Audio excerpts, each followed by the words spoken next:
This page is the front cover of SEGA Saturn magazine, dated July 18, 1997. The main headline screams, SEGA Saturn magazine, in large pink lettering, with SEGA in green on top. The cover girl is winking and striking a pose, and around her are various text boxes and logos advertising the content within. It looks like the big news is Sakura Wars 2, which is boldly announced at the top. Other games highlighted include Grandia, with a mention of a demo Cadrom included, and Biohazard, which we know as Resident Evil internationally, along with Slayers Royal. There's also text pointing to a Strongest Game Encyclopedia, and something about 100 sheets, maybe images or info pages. E3 Flash Report suggests they've got coverage from the recent E3 event.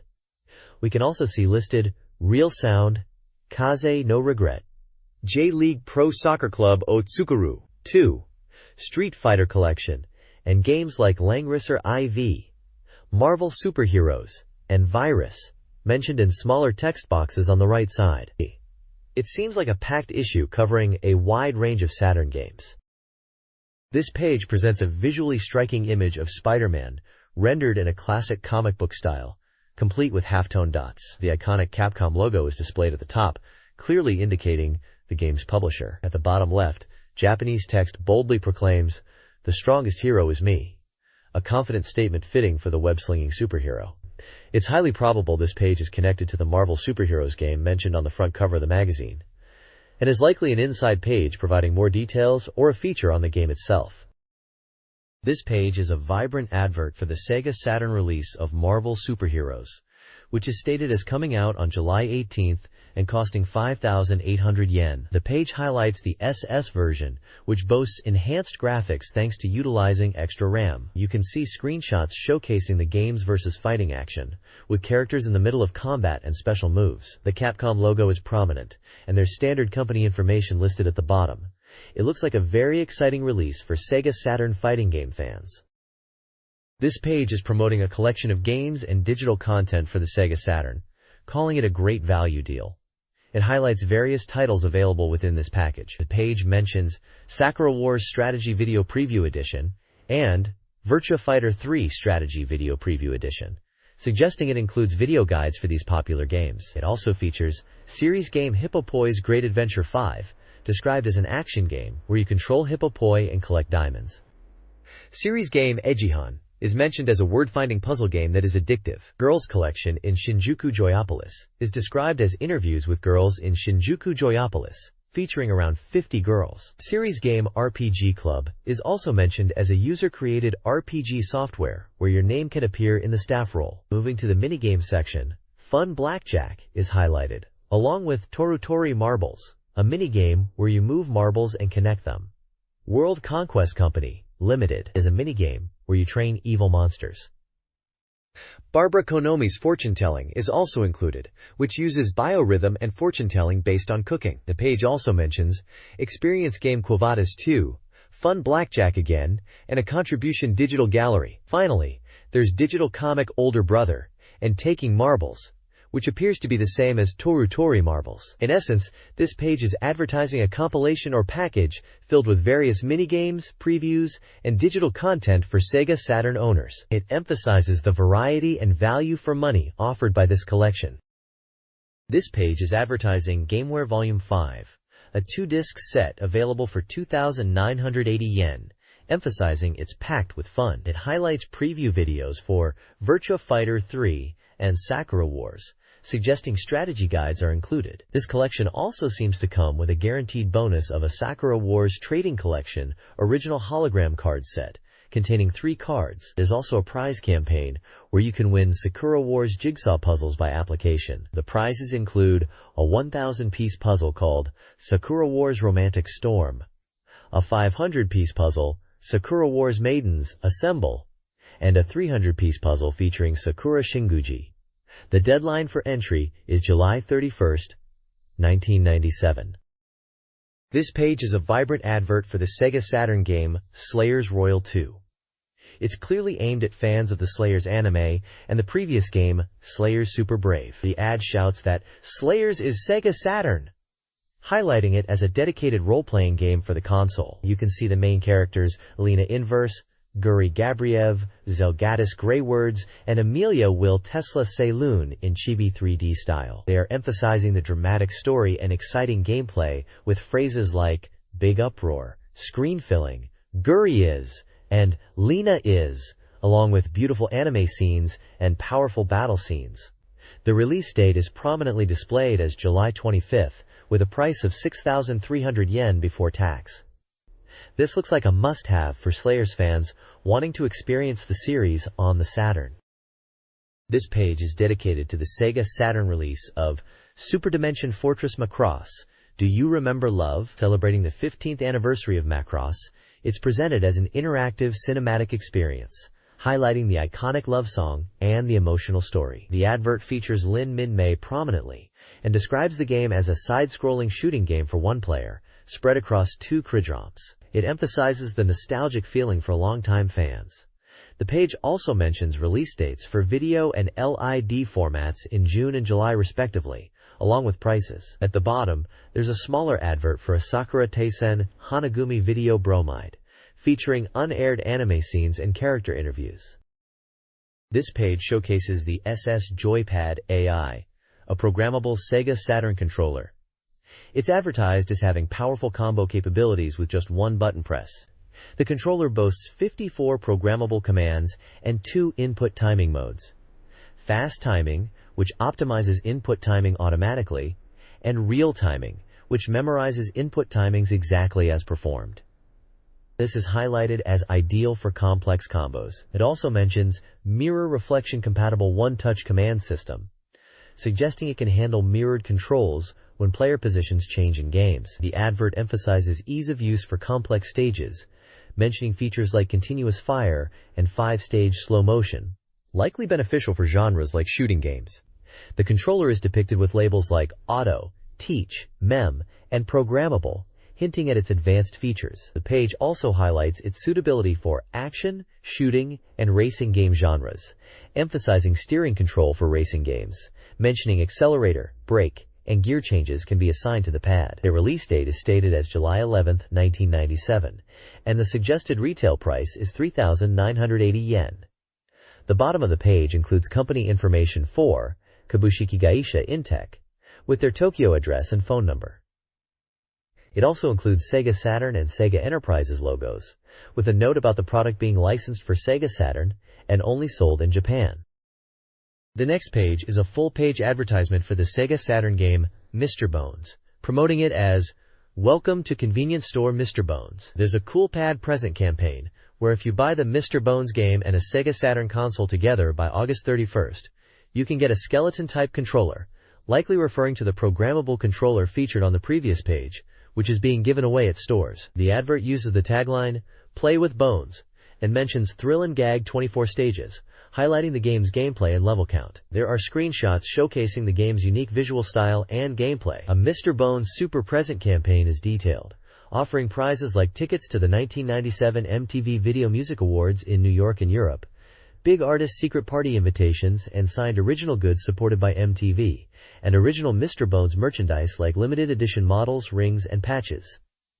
The bottom of the page mentions Game Buying is Convenience Store, listing Family Mart, Circle K, and Sunkoos as participating stores. It also showcases Digicube's latest lineup for PlayStation, featuring games like Ace Combat 2, Final Fantasy Tactics listed as Now Printing, and Digital League. For customers without local convenience stores, the advert provides mail-order options for convenience store exclusive software with free shipping, and a toll-free number for inquiries and orders.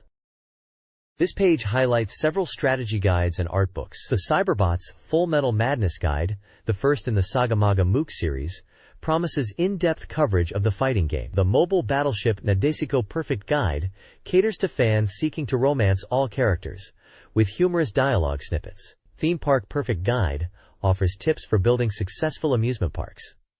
The Neon Genesis Evangelion Second Impression Bible boasts high sales. Advanced World War Millennium Empire's Conspiracy Official Guide is an official Sega Saturn exclusive guide. Finally, the Mobile Suit Gundam Side Story Setting Material Collection features setting materials with an original illustration by Kunio Okawara. All books are currently on sale and are receiving great reviews. This page promotes several Sakura Wars-related books and items. The main highlight is a Sakura Wars activity photo collection book, boasting a large collection of memorable scenes from the game, described as a film book that thoroughly records the game's highlights, including famous scenes and dialogue. It also mentions including scenes that were heavily used in commercials and promotional materials, aiming to capture all the Sakura Wars charm. There are also advertisements for other Sakura Wars books, including the Sakura Wars Imperial Assault Force Secret File, which seems to be a detailed guide, and the Sakura Wars Original Art and Setting Material Collection, containing valuable behind-the-scenes content. Finally, there's an official guide for Columns Taisen, which appears to cover game modes, techniques, and character specifics, aiming to be a comprehensive guide for both beginners and advanced players. Lastly, there's a mention of a SEGA Saturn Magazine Photo CD Mania Collection Volume 1, which is a crydrom containing character, mecha designs, and CG artwork that couldn't fit in the magazine itself, including unreleased CG images for SEGA Saturn, Windows, Macintosh, and other platforms.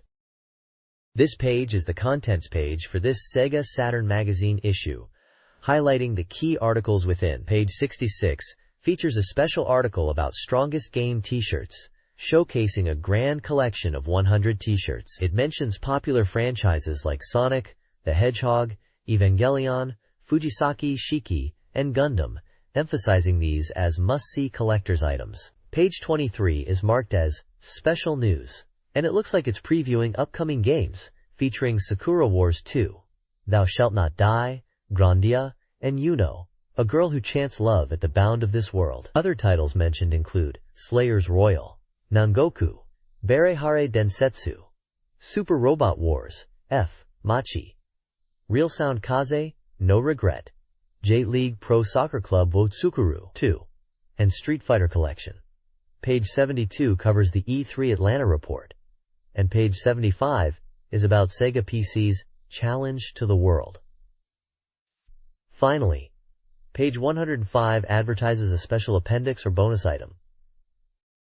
The recording script for Real Sound Kaze No Regret, which will be released for 2 consecutive weeks. The image on the page shows a cool-looking anime character wielding nunchucks. It's tough to say for sure, but he could be related to one of the games mentioned, possibly Street Fighter with its martial arts theme, or maybe even Slayers Royal given the fantasy setting feel.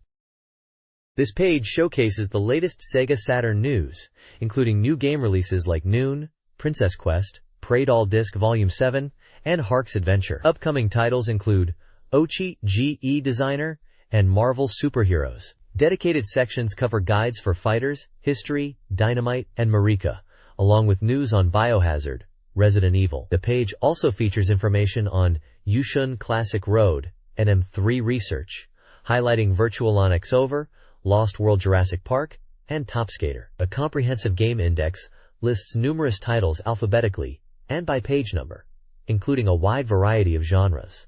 Additionally, the page provides various articles and sections, covering landmark news, software data, strategy guides, reviews, release schedules, and reader content, including merchandise and giveaways. This page dives into the Sega 1997 Summer Private Show, held on June 24th, showcasing Sega's latest arcade games. Popular series like Print Club 2 and Funny Seal Club were still a big hit, alongside new attractions like a roller stamp maker and an aura photography machine that could diagnose your aura.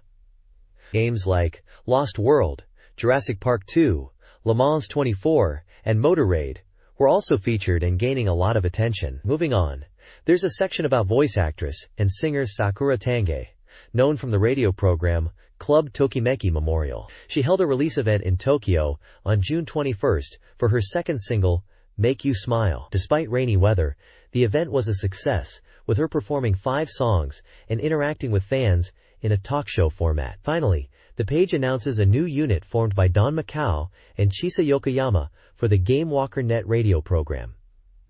They've created opening and ending songs, Let's Go Dancing, and Melody respectively, with Melody scheduled for release on September 26th on the 2-5 label. The reviewer seems enthusiastic about these new songs, suggesting they will be enjoyable and upbeat.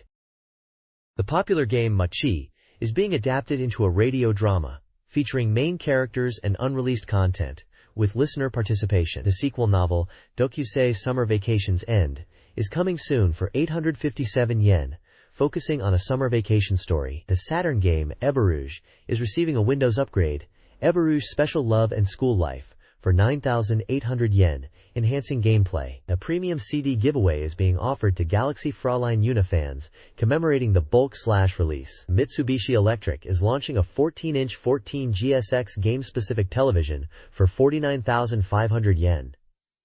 The Windows World Expo Tokyo.97 showcased the latest Windows games, including Konami's Tokimeki Memorial, Forever With You, for Windows. This page announces several releases and promotions. Fans can take photos with baseball star Ichiro Suzuki via a photo booth experience. The Album Club heart-pounding Senpori Girls Academy game gets a live-action video release. Game enthusiasts can look forward to a demo CD giveaway for the fighting game Beast Wrestler and the launch of the Ghibli ga Ippei collection video series, starting with My Neighbor Totoro, and followed by other classics.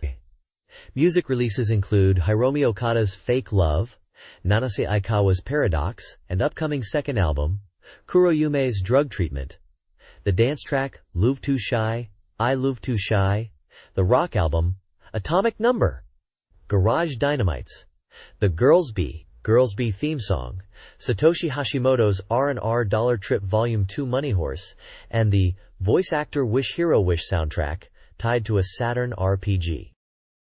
This Saturn-focused review highlights several books and guides for gamers. First, the review covers 3 novels: Sakura Wars Prequel Night, a lore-rich prequel by Satoru Akahori; The Unsolved, a suspenseful horror adventure; and Desire, a mystery thriller with an adult theme. Next, the review mentions game guides.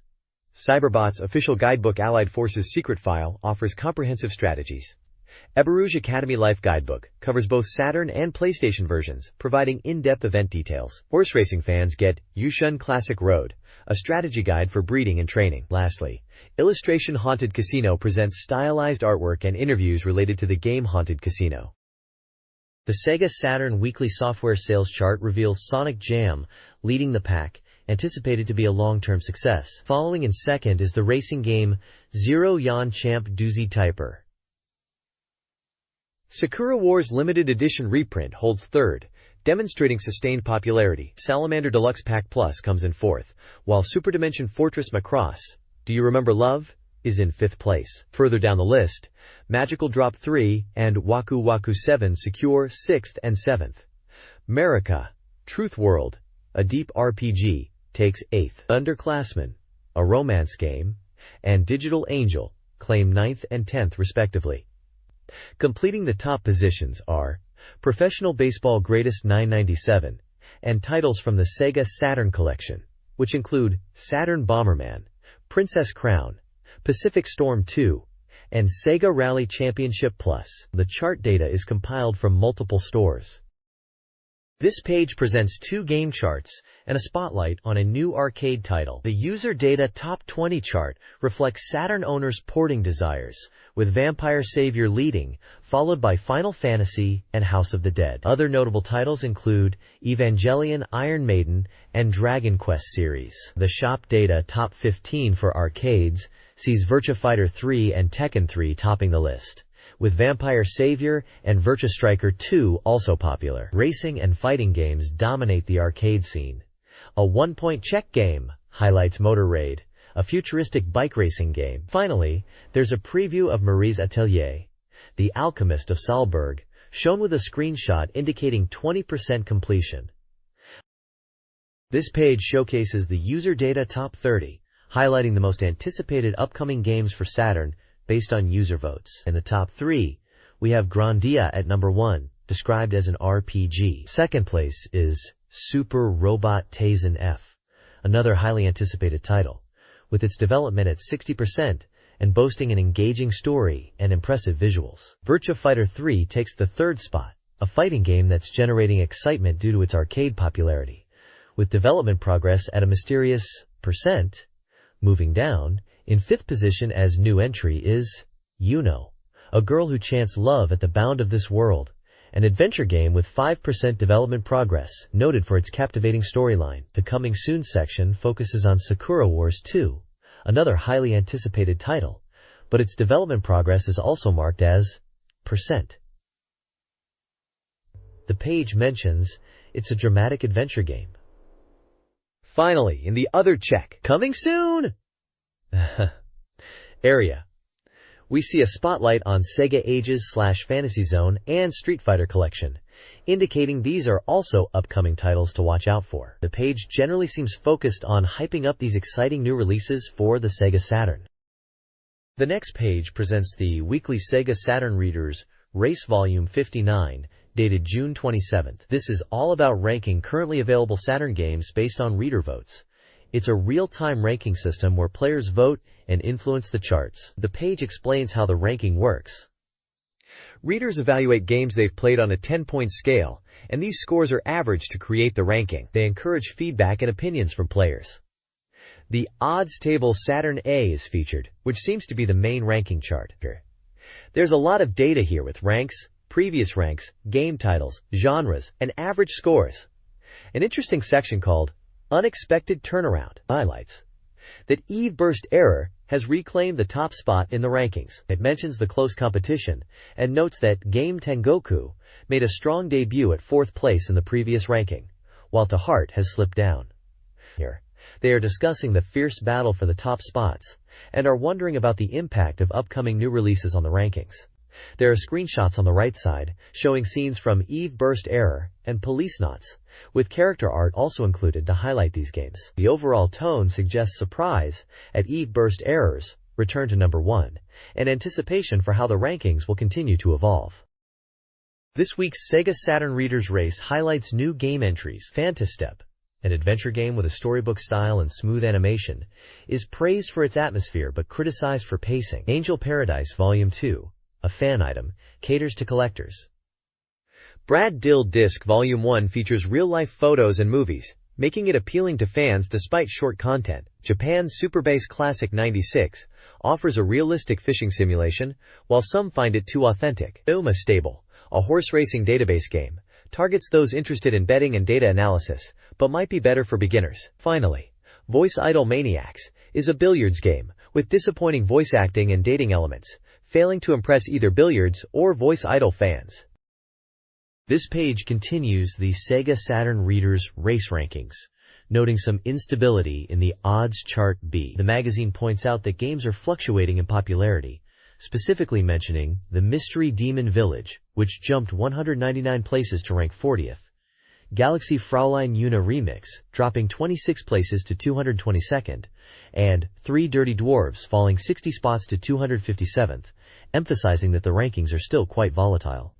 There's a section titled Big Adventure Turnaround, hyping up the surge in popularity of Days Crimson and Friday the 13th due to their cinematic adaptations being decided. It also mentions a new Voice Idol game, questioning if it will be popular despite mixed opinions on voice acting. The page is dominated by a large table listing numerous Sega Saturn games, their genres, and their total vote average scores, essentially ranking them by reader popularity. There's a screenshot from a horror game, likely Des Crimson, showing its spooky in-game graphics, and another image of a woman in a yellow bikini, possibly related to the Voice Idol game mentioned earlier. This month's Sega Saturn Readers Race highlights Sonic Jam and Waku Waku 7. Sonic Jam received an 8.33, praised for its 3D Sonic world and value. Waku Waku 7 earned a 6.0, with positive comments on its characters and graphics, though performance was an issue. Reader-voted top peripherals are also listed. The 60th issue of the Readers Race is teased with a power-up. 2 prediction contests challenge readers to guess the rankings of Mr. Bones and the score of Quiz Nanero Dreams. Prizes are offered for correct predictions. A special prize draw offers winners a power memory and joystick combo, cordless pads, or Sega Saturn software. To enter, submit a postcard with game scores, comments, ranking predictions, and software choices by July 10th. This page is a scoop on Sakura Wars 2, subtitled Kimi Shini Tamu Koto Nakare, which translates to Thou Shalt Not Die. It's hyped as a must-see feature. The text highlights that it's set in Taisho Year 14, 1 year after the previous game.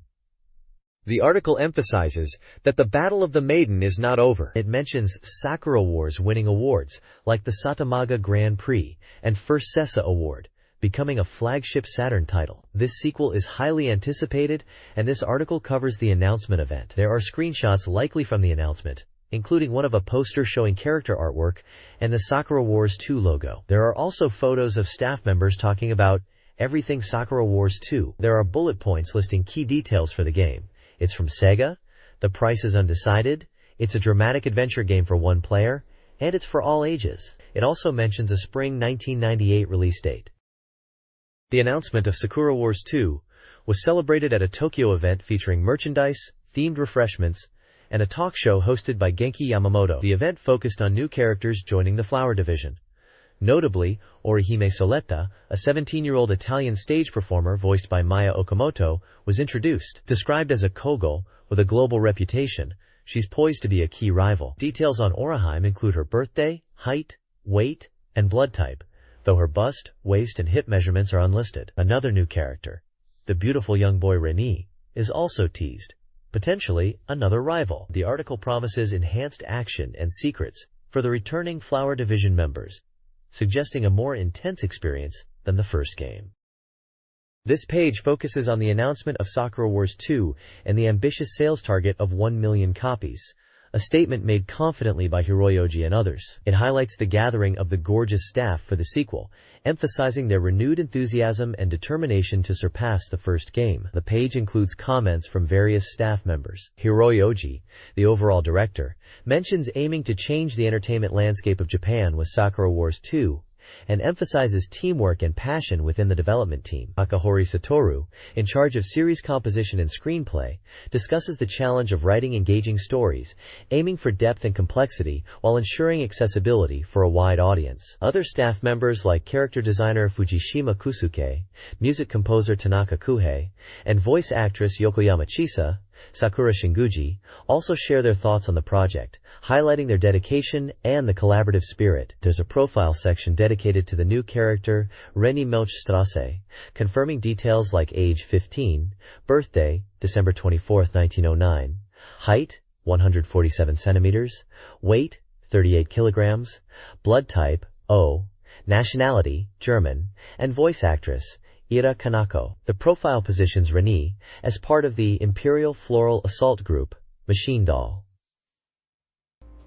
Overall, the page conveys excitement and high expectations surrounding Sakura Wars 2, showcasing the confidence of the development team and introducing one of the intriguing new characters. Sakura Wars 2, set a year after the first game, showcases updated appearances for the Flower Division. This text profiles 3 key characters: Sakura Shinguji, Sumire Kanzaki, and Maria Tachibana. Sakura, 19, remains the energetic moodmaker, skilled in swordsmanship. Sumire, 18, exhibits a more mature, though still self-centered, personality, excelling in dance and combat. Maria, 21, has become more open and reliable after past events, assuming a cool-headed leadership role. Each character profile includes birth dates, heights, weights, blood types, origins, and voice actresses, providing a foundation for their evolving roles in the sequel. This page is focused on Sakura Wars 2 and teases a new storyline where the team will be facing off against the Black Demon Society. It introduces 3 brand new characters set to join the cast: Iris Chateaubriand, who is described as a wealthy young lady from France, Li Koran, hailing from China, and Kana Kirishima. The article mentions that the battle costumes have been updated and refined for the sequel, and touches on how the characters have grown and matured in the year that has passed since the events of the first Sakura Wars game. It also hints at mysteries surrounding the Black Demon Society, and raises questions about who is leading them, and what kind of new abilities and weapons these fresh characters will bring to the team. It's clearly building anticipation for Sakura Wars 2 and the challenges that lie ahead with this new enemy faction. Sakura Wars 2, subtitled Thou Shalt Not Die, focuses on themes of life, family, and camaraderie, expanding upon the first game's exploration of these values. Producer Hiroi Oji highlights the finalized scenario, music, and character designs, with a mix of returning and new development staff. The game introduces new characters like Orihime Soletta, an Italian noble, and Lenny, a German rival. The Imperial Assault Force's structure is detailed, revealing its 1922 establishment to combat demonic threats. It details the organization, including the Flower Division, comprised of international women, and other divisions specializing in different areas. The story references the 1925 Demon War, where Lieutenant Colonel Sakura Shinguji met his fate. New characters from a previous disbanded group will also be joining the team. Sakura Wars 2's music retains the first game's opening theme, Geki, Taikoku Kagekidan. To maintain high morale, the game features 14 new songs, including a new ending theme that surpasses the first game's chorus. Each character now has their own theme song, reflecting their individual growth. The developers are aiming for a more complete experience, unburdened by the success of the first game, which won a SESA award. The player character, Ogami Ichiro, returns, with a more in-depth portrayal focused on his development. The game introduces new antagonists, leaving players to wonder if they are the same type of demon as the previous game's enemies. The next page is an interview with Uba Tadashi, the game producer and head of SEGA CS Research and Development Department 2, about Sakura Wars 2. The interview focuses on the game's new systems designed to bring the scenario to life, emphasizing the importance of player choice and character interaction. Uba explains that Sakura Wars games are built around two main pillars: battling enemies and daily life episodes with the Floral Assault Troop members. The development team aims to create systems that enhance both aspects, focusing on player agency and emotional connection with the characters. A key feature discussed is the evolved Lips system, initially introduced in the first Sakura Wars. Uba clarifies that Lips isn't just about choosing dialogue options, but also about the timing and nuances of those choices, impacting character reactions and relationships. The interview highlights how the new Lips system allows for more subtle expressions and deeper character interactions, enhancing the dramatic adventure aspect of Sakura Wars 2. Uba also mentions that they are aiming to show gameplay footage around September 5th at the Tokyo Game Show, suggesting significant progress in development and the ability to showcase the game's features soon. This page continues the Sakura Wars 2 special report, asking if the game's difficulty is the same as the first one. They're aiming for a game that's enjoyable for everyone, even families, with a healthy and wholesome feel. The interview touches upon the game's tempo, addressing concerns from the first title about simulation parts being too long and slow, particularly in moving units around the map. They are working to improve this. The article highlights that the upcoming game footage reveal in September will showcase a significant power-up visually and a new form for Sakura Wars. They encourage fans to look forward to it. The page also mentions that Sakura Wars 2 will be a 12-episode story, potentially across 3 crids. This increased volume suggests a substantial amount of content and storytelling. They are aiming for fully voiced dialogue and the ability to skip messages, indicating improvements to the game's presentation and user experience. The visuals are confirmed to be using digitized cell animation and promising better quality than the previous game. This page dives into Grandia, focusing on a trial version being given away to 3,000 lucky readers. They're really pushing the scale and impressiveness of the game, urging players to experience it for themselves through this trial. The trial version itself includes 2 areas, Palmstown and the Fire Mountain Dungeon, letting players explore the town freely and get a taste of the battles. The article highlights several key aspects. Firstly, it mentions character introductions voiced by the main voice actors, CG demos, and preview footage of maps, promising a rich experience. There's a section dedicated to the battle system, revealing previously unclear details about it. And lastly, they're excited about the polygon graphics used for everything except the characters, emphasizing the immersive visual experience and viewpoint changes this brings to the game. The overall message is that this trial version is a must-a-tree to understand just how grand Grandia truly is. This page continues the focus on the Grandia trial version, specifically diving into the Palmstown arc of the demo. It highlights the core gameplay loop within this section, which revolves around a treasure hunt with Justin and Sue in Palmstown. Apparently, Justin is accused of stealing and has to find 4 treasures hidden in Palmstown to clear his name. The article mentions that if you fail to find all 4 treasures by sunset, things will go badly for Sue. It seems like a timed treasure hunt scenario. The screenshots show Justin and Sue exploring the town, finding clues, and interacting with characters like Gantz. There's a section dedicated to hints, suggesting that while you can explore aimlessly, talking to Gantz will provide you with clues to help you find the treasures. It emphasizes that Gantz's hints, though helpful, might be missed depending on your viewpoint in the 360-degree environment, so you need to pay attention. The captions in the screenshots give little snippets of dialogue and gameplay events, like finding a legendary yo-yo as the first treasure, and Gantz giving cryptic hints about the locations of other treasures, like the sound of seagulls. It seems like the demo is designed to showcase the town exploration and the hint system, giving players a taste of the adventure aspect of Grandia. The article ends by saying, finding the fourth treasure is a bit tough, hinting at a bit of challenge in the demo even within this short scenario. This page continues the Grandia trial version guide, focusing on exploring Palmstown and finding treasures. It encourages players to thoroughly explore the town and speak to people to discover more than just treasure hunting. The article reveals the 3 remaining treasures to find are the light shield, the hero's helmet, and the spirit sword. It humorously points out that while the first treasure was said to be the legendary armor, it turned out to be an apron, highlighting the unexpected nature of the treasures.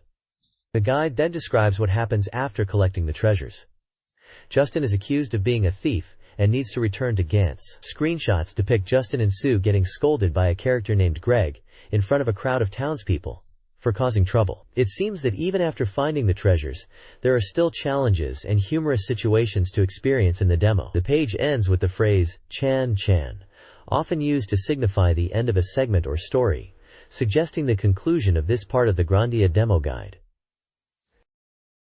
The Fire Mountain Dungeon Trial Guide for Grandia emphasizes HP and MP management due to limited items and magic. The dungeon introduces the real-time battle system, triggered by encountering enemies. The battle interface uses IP gauges to determine turn order, with COM initiating the just command screen for actions. Characters with higher speed act faster. Players must observe enemy markers above their heads to anticipate attacks, including special attacks, concentration, and cancelled attacks, yellow light. To succeed, players should use combos to disrupt enemy attacks or employ powerful magic and skills. The guide suggests using the look function to assess enemy actions during just command. Higher level magic consumes more MP and has a longer casting time, reflected in flashier animations. The guide promises that understanding the system becomes intuitive with practice. Grandia's battle system emphasizes strategic command use. Combos offer rapid attacks, critical hits deliver powerful blows, and items provide versatile support. Skills and magic, utilizing SP and MP respectively, provide a diverse range of offensive and defensive options. Defense mitigates damage, while evasion provides distance. Look provides vital enemy information, and escape allows retreat. Tactics preset combat strategies. The expert skill system allows for character customization through weapon and item equipping. Mana eggs collected in the world are used at specific locations to learn elemental magic, allowing for character builds focused on fire, water, earth, wind, and more complex combined elements. This page is a character introduction section for Grandia. It introduces the main characters, Justin, Sue, and Fina, along with supporting characters Mullen and Bayal. Justin is described as a young boy from the industrial city of Parm, dreaming of adventure and leaving his restaurant job and his mother. He is 14 years old. Sue is Justin's childhood friend and neighbor, an 8-year-old who considers herself Justin's protector, with a mysterious creature called Pui on her head. Fina is a beautiful 15-year-old girl from New Parm, 1 year older than Justin, and an adventurer already making a name for herself, aiming to cross the sea from New Parm and encounter Justin. Mullen is General Baal's son, and the commanding officer in charge of recapture operation of the Salt Ruins. He is described as loyal to his duty and trusted by his subordinates.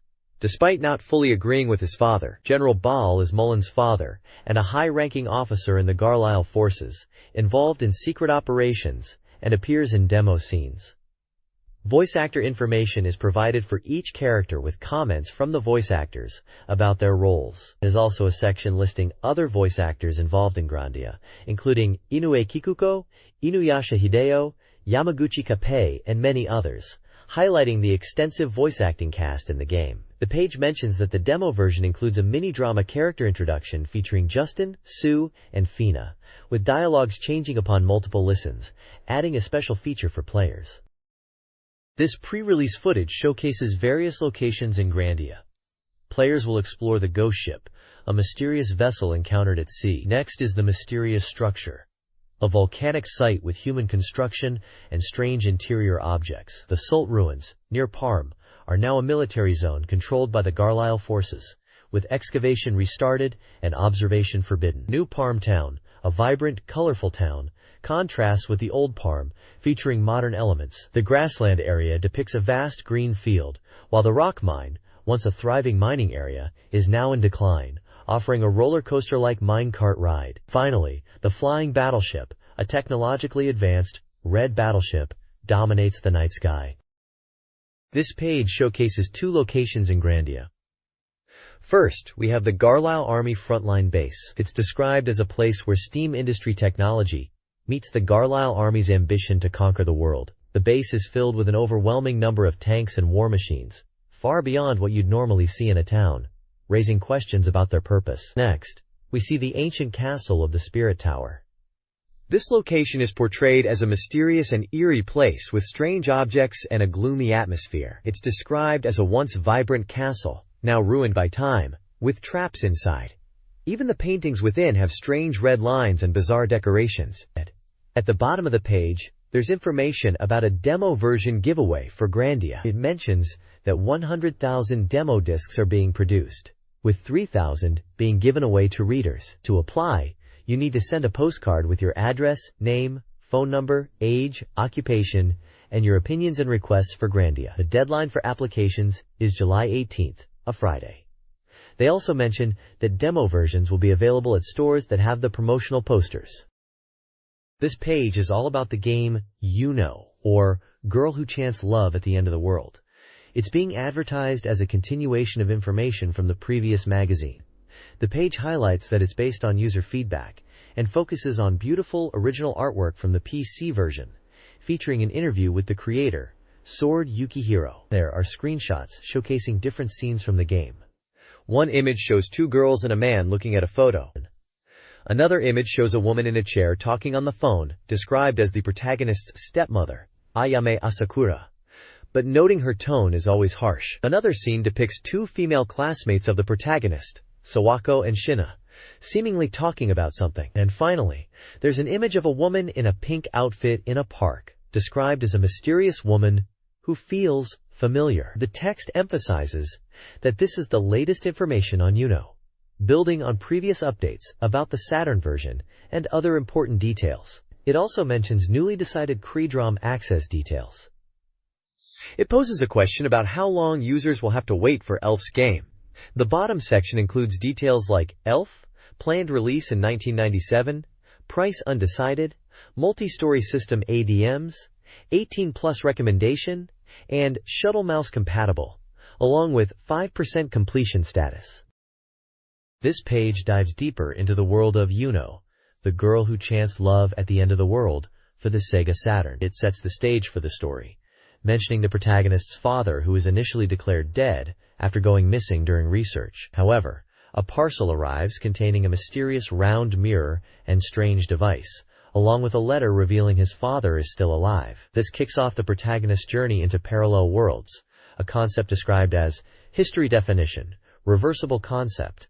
The page then introduces the ADM system, which stands for Parallel World Forming New System. This system is designed to efficiently guide players through the parallel worlds. It mentions that unlike traditional scenario branching games, players can try different paths without replaying entire sections. It seems like this system allows players to revisit previously explored areas and timelines to discover new items or progress if they get stuck, allowing movement between worlds A and B. Finally, there's a section about Creedrom access. It explains that Creedroms are not ideal for random access, but are used in You-Know to compress and load data into memory all at once, aiming to minimize slowdowns during gameplay. Essentially, the game is optimized for the Saturn's Creedrom capabilities to improve performance.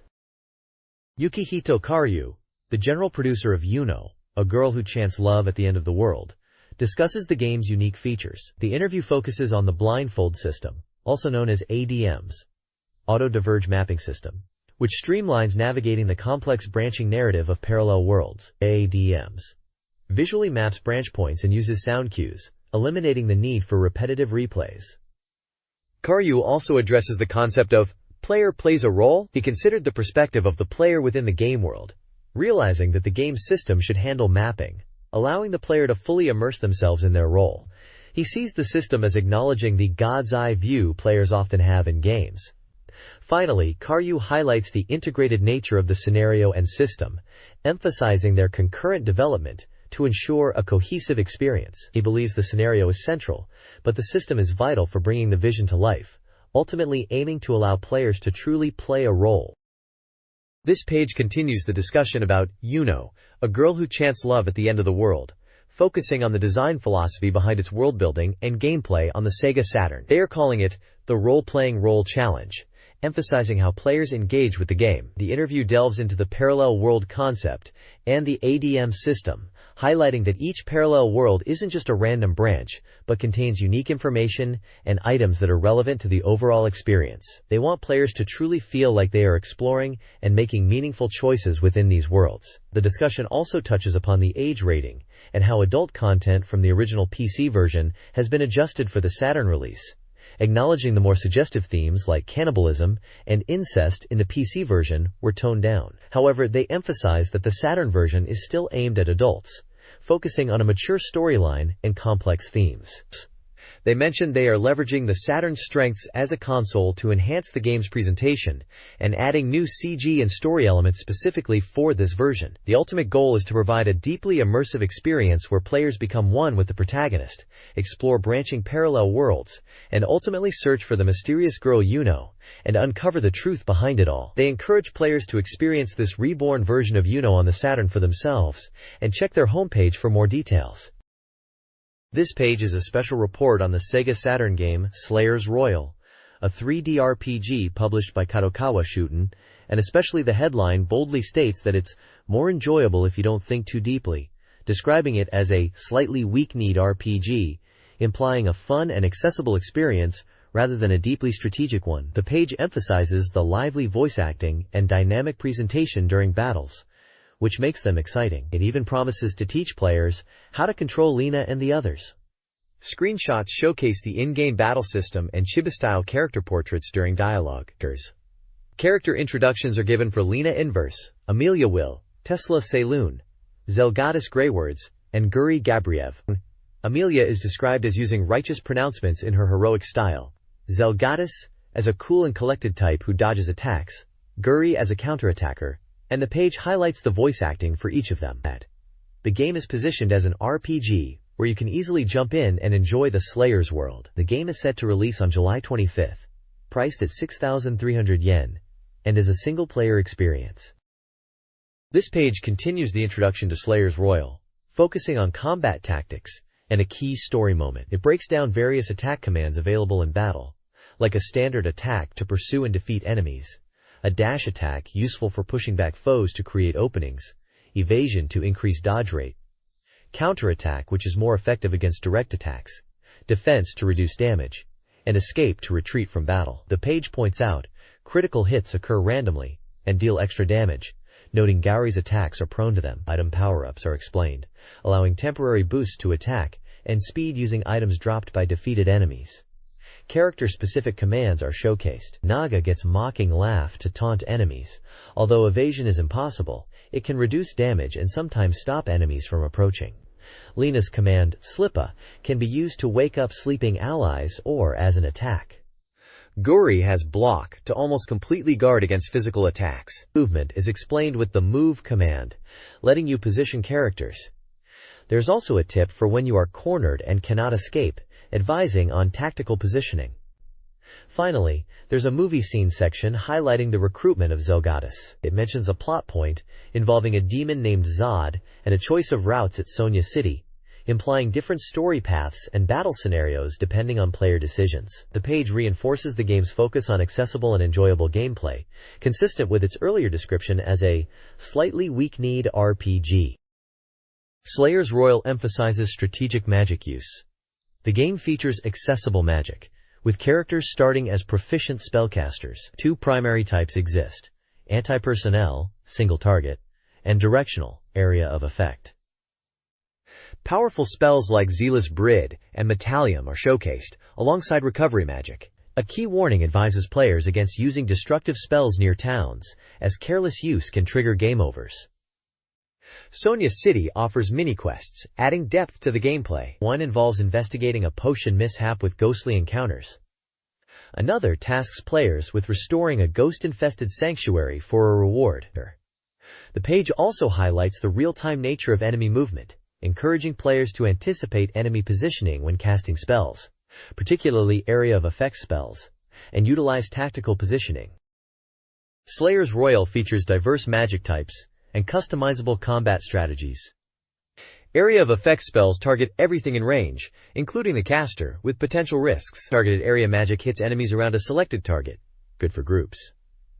Close range magic is powerful but requires proximity. Enchantment magic enhances weapons, enabling them to harm otherwise resistant enemies. The game offers AI settings for party members: offensive, defensive, and a potentially unpredictable Leave It to AI mode recommended for new players. The page also hints at story progression. Amelia joins the party as they journey to SATURN Kingdom, collecting documents about Labazarium and encountering Amelia, who challenges the protagonist. The narrative includes new characters, locations, and plot advancements. This page introduces Nanpo Kondo, a new detective adventure game from Atlas. This game takes a unique approach to the genre by having you investigate from a different perspective than traditional detective games. Utilizing a profiling system, you'll be stepping into the shoes of different people to understand their psychology and deduce the truth behind the cases. The game will present 2 cases for you to solve, and understanding the relationships between the characters involved is key. Your investigation will rely heavily on video footage of the crime scene and video testimonies from people connected to the incidents. The focus is on understanding the perspectives of these individuals, as their testimonies hold the clues to solving the mysteries. The page highlights that this relationship web of characters is crucial to unraveling the truth, and you, the player, will need to find the hints yourself. Nanpo Kondo is slated for release on August 7th. Is priced at 5,800 yen, will come on 2 seeds, and is suitable for all ages. The screenshots showcase the game's visual style and the video-based investigation gameplay. This page continues the introduction to Nanpo Kondo. It dives into the gameplay mechanics, focusing on the investigation aspect of the game. It mentions that after the reporter Satake Yuji's murder, a second incident occurs, suggesting a developing storyline. The page highlights 4 key elements: scene, recollection, testimony, and story. These seem to be investigation phases using videotapes provided by the police. You'll be analyzing crime scene footage, recalling events from the past, and examining testimonies to understand the characters' personalities and motivations. The aim is to accurately read into the situation and uncover the truth behind the reporter's death. The game emphasizes the complex relationships between characters, presented visually in a relationship chart. This chart details the people surrounding the murdered reporter Satake Yuji, including his fiancée, Minase Shoko, who has connections to a major pharmaceutical company. Other characters like department manager Tomioka and his son Osamu, who is Shoko's ex and a classmate of Satake, along with Satake's other classmate Yoshioka, and a salesman Mamiya from Haxley Corporation, all seem to be interwoven in this intricate web of relationships and potential motives. The game is clearly focused on understanding these connections to solve the mystery. This page delves deeper into the magician's miscalculation case within Nanpo Kondo. It highlights a TV debate where the magician Tenmei Yojo declares perfect crime possible, leading the police to seek investigation assistance from Nanpo Kondo. The page introduces a character relationship diagram, focusing on the connections between Nanpo Kondo and Tenmei Yojo. On Nanpo's side, we have Drake Shacho from Oxford, UK, described as Nanpo's teacher, and an Oxford University Dr. Dawkins, acting as investigation support. Nanpo Kondo himself is the teacher, and Hayama Yoko is his student at the Nanpo Dojo. On Tenmei Yojo's side, we see the first-generation Yojo Tenmei, his master, and Tenmei Yojo himself, described as a magician and TV debater. Lily Yamamoto is introduced as his wife, and Yamagishi Ryoko is a criminal affairs detective connected to Tenmei through circumstances. The page concludes by questioning if the player has solved all the mysteries, suggesting that the relationship diagram is only a surface view, and the real truth lies hidden within the characters' minds, challenging players to understand their psychology to unravel the full story. This page showcases Super Robot Spirits, boasting the latest graphics and information in a double punch. While the release is slightly delayed, it's packed with fresh details. It's highlighted that character creation is a key feature. You get to decide your main character's details like gender, birthday, blood type, personality, and even the type of robot they pilot. It mentions that there are 8 preset characters to choose from right away.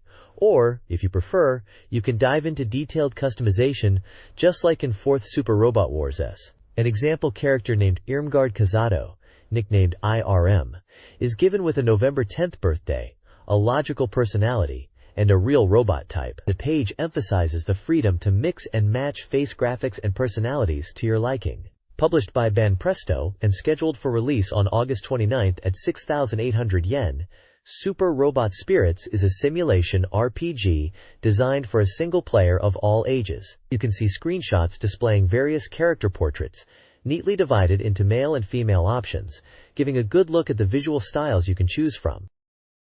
This page continues showcasing Super Robot Spirits and is all about the spectacular Quten animations in the game. It explains that these animations appear when characters use special moves, adding to the excitement and atmosphere, making everything look incredibly cool.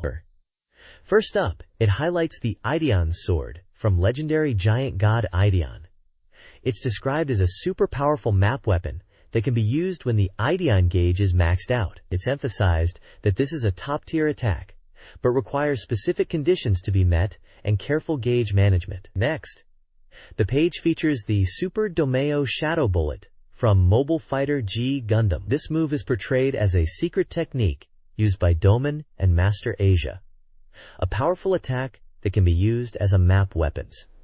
It jokes that words can't quite capture its impact, urging readers to see the new Super Robot footage to truly appreciate it. Lastly, it shows off the Super Electromagnetic Spin from Super Electromagnetic Robot Combattler vs. This is described as Combattler V's ultimate move, depicted with impressive graphics that have been redrawn to be even closer to the original anime. It's mentioned that this move seals the opponent's movements with a super electromagnetic tornado before unleashing the spin. The reviewer is clearly impressed with how visually impactful and faithful to the source material these attack animations are.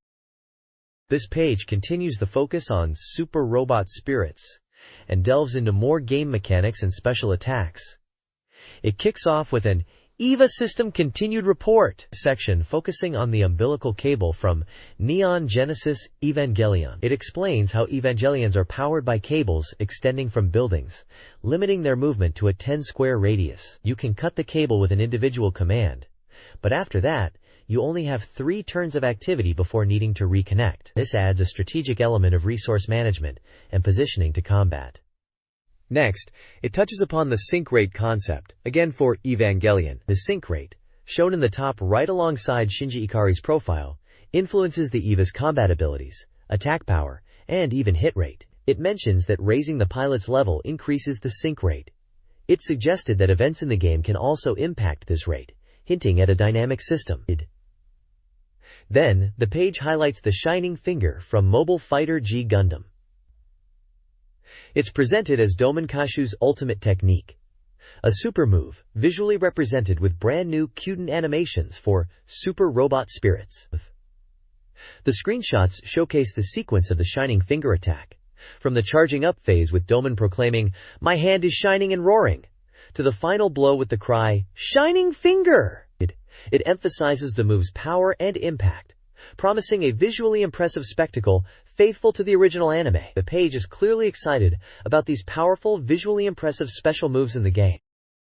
Banpresto Press Volume 10 focuses on the upcoming Super Robot Wars Fi, particularly pre-order details. Due to high demand, a second pre-order campaign is announced, offering bonuses like the History of Super Robot Wars booklet, illustrations, setting materials, terminology, TVCM collection, interviews, and special battlefield robots. The first F-Box campaign ended due to reaching its quota. The issue also features fan art in the Spirit, Hot-Blooded, and Loser Dog sections, showcasing Evangelion, Great Mazinger, Ideon, and a humorous gaming reference. The next issue promises an expanded format, with a discussion on Super Robot theme songs by Ichiro Mizuki and Koji Tsujitani. Readers are encouraged to submit postcards for a chance to win prizes, with a hint of secret information from Terup. The next page introduces a new game system for the game Machi, emphasizing its non-linear scenario structure. It highlights that scenarios are always playable, allowing players to jump freely between 8 different protagonist stories at any point. You can even pinpoint specific moments within scenarios by day, time, and location, making it easy to revisit and explore different paths. The page features screenshots of the game's scenario selection screen and in-game scenes with characters like Masakazu Matsukaze and Yoshimi Ushio, showcasing the time-stamped scenarios. It points out the unique ability to experience interwoven narratives, even at the same time, using an example of a proposal, a jewel robbery suspicion, and the connected stories of Ushio and Matsukaze. The reviewer is clearly impressed by the flexibility and depth this new system offers, allowing for varied gameplay experiences and deep dives into character storylines. This page dives into the filming of the drama Runaway Best Match, featured in Makachi. Scene 1 highlights Umabe, an actor excited and nervous about his big break in this drama. Scene 2 shows him struggling with a pond jumping scene. A special check section explains, Runaway Best Match is a popular detective drama within Machi's world, linked to the Shibuya explosion and Detective Amiyomiya. Another check section reveals that real members of the Rogue Squad, including Yamazaki, Nagasaka, Michiru, and Kabasawa, are in the game as characters. We get profiles of Umabe, the anxious actor, Michiru, the supportive actress, and Kabasawa, the demanding director. Dialogue snippets reveal character interactions and the director's style on set. The page emphasizes how Machichi weaves a drama filming subplot seamlessly into its narrative, blurring the line between game and story and adding another layer to its intricate plot. This page moves on to scenes 3 through 5 of the drama filming in Majichi. Scene 3, titled Jewel Robbery 3 Times Appearance, shows the character Horse Department encountering 3 times. It seems Horse Department mistakes 3 times for an actor lower in status, like a subordinate, due to his appearance resembling the cow character from the scenario. Scene 4, Runaway Horse Department, gets intense. Horse Department unknowingly picks up a real gun instead of a prop, thinking it's part of the scene. Suddenly, police cars arrive because of a genuine jewel robbery happening in the background, adding real chaos to the filmings. Scene 5, Radio from Here Jewel Robbery Incident, reveals that Horse Department finally realizes the jewels are real. Because he's mistaken for a Yakuza due to being with 3 times, he's now forced to continue acting the part amidst a real crime. The page also introduces the supporting staff of the drama, including Kumano, the chief assistant director, Rakuda, the second assistant director, Sagiyama, the third assistant director, and Duke Hamaji, a famous actor who's part of the cast. Essentially, the filming of Runaway Best Match is getting increasingly intertwined with an actual jewel heist within the game world of Magashi. This interview with Machi's scenario writers Yamazaki and Nagasaka explores the creation of the characters Cowtail and Horse Department and their roles in crafting the game's distinctive Machi experience. The writers discuss the characters' evolution and the incorporation of real-world inspirations and on-location filming to enhance realism and unexpected events. A key scene, highlight scene, Cowtail and Horse Department, toilet encounter, epitomizes this.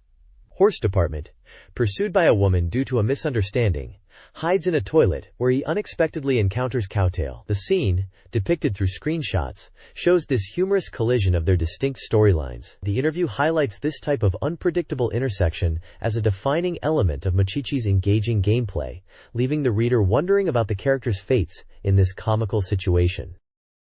This page continues the interview with Mr. Nagasaka from the Machi scenario team, focusing on the Horse Department scenario and the appearance of the character Rainy Palace horse carriage within it. It highlights the interesting interconnectedness of the scenarios in Machi, where characters from different stories might unexpectedly cross paths, enhancing the gameplay. The interview touches upon the challenge of writing these intertwined narratives, emphasizing how player actions and choices in one scenario can ripple and affect others. The otaku detective character is mentioned as appearing in the horse department scenario, adding another layer to the complex web of storylines. Screenshots on the page depict in-game moments, including the toilet encounter scene mentioned previously, and another where a younger detective figure is shown with a diamond and coffee, suggesting a scene of investigation or discovery. The discussion also covers the writer's considerations of player reactions, aiming to create surprising and engaging moments. Finally, there is a mention of a radio drama planned for August 16th, suggesting further expansion of the Makai universe beyond the game itself. An interview titled, "Silent User, What Do They Think?" features Asako Noguchi, a new Warp employee and fan, discussing the upcoming game, Real Sound, Kaze no Regret. The interview, conducted from a fan's perspective, explores her anticipation. The editorial team asks about the development staff's reactions. Kenji Ino humorously alludes to self-praise, and a special edition reminiscent of Enemy Zero. Noguchi shares her first Warp game was D on the Saturn, which she played after meeting Ino and getting his autograph. She praises D's graphics and immersion, comparing it to a movie experience, and reveals her love for RPGs, particularly Dragon Quest, and why she purchased a Saturn. The page includes a photo of Noguchi and Igino in an interview setting with a Warp logo. The interview highlights Warp's efforts to connect with its audience, gauging excitement for Real Sound through a fan's perspective. Noguchi discusses her experience with Real Sound, Kaze no Regret, initially struggling to define its appeal but now recognizing it as a unique experience. She found the EO difficulty too challenging. She contrasts Real Sound with R, regretting her initial lack of understanding. She became emotionally invested, especially in the relationship between the characters, emphasizing the cinematic qualities of the sound and camera work. Noguchi views the game as a drama that draws players into its world, differing from a typical dating sim. Even test players experience deep immersion. She recommends multiple playthroughs, 2 to 3 times, to grasp the game's depth, suggesting it allows players to integrate their own perspectives and enjoy the differences. She concludes with an enthusiastic recommendation, urging players to experience the wind of the game. This page delves into J.League Pro Soccer Club wo Tsukuru 2, highlighting significant upgrades from the first game, particularly focusing on rival clubs and the depth of club customization. The article boasts a 47% completion rate, indicating the game is still in development but promising exciting new features. A key aspect is the enhanced rival clubs, now CPU-controlled and strategically managed, posing a greater challenge than before. The page emphasizes checking these rival teams, as their players can be scouted and potentially recruited. Club creation is also heavily featured, detailing how players can customize their team names, hometowns, and crucially, uniforms. The game has significantly expanded uniform design options, now offering 8 design types and 3 variations, making each team visually unique. A table showcases a selection of new club names with their meanings in different languages, allowing for creatively named teams like Sfida, Challenge, Aurora, Dawn, and Galios, Shark. Screenshots illustrate the club and uniform selection screens, showing off the visual customization elements. The reviewer seems enthusiastic about these improvements, particularly the deeper club customization and more challenging rival teams, promising a more engaging and personalized gameplay experience.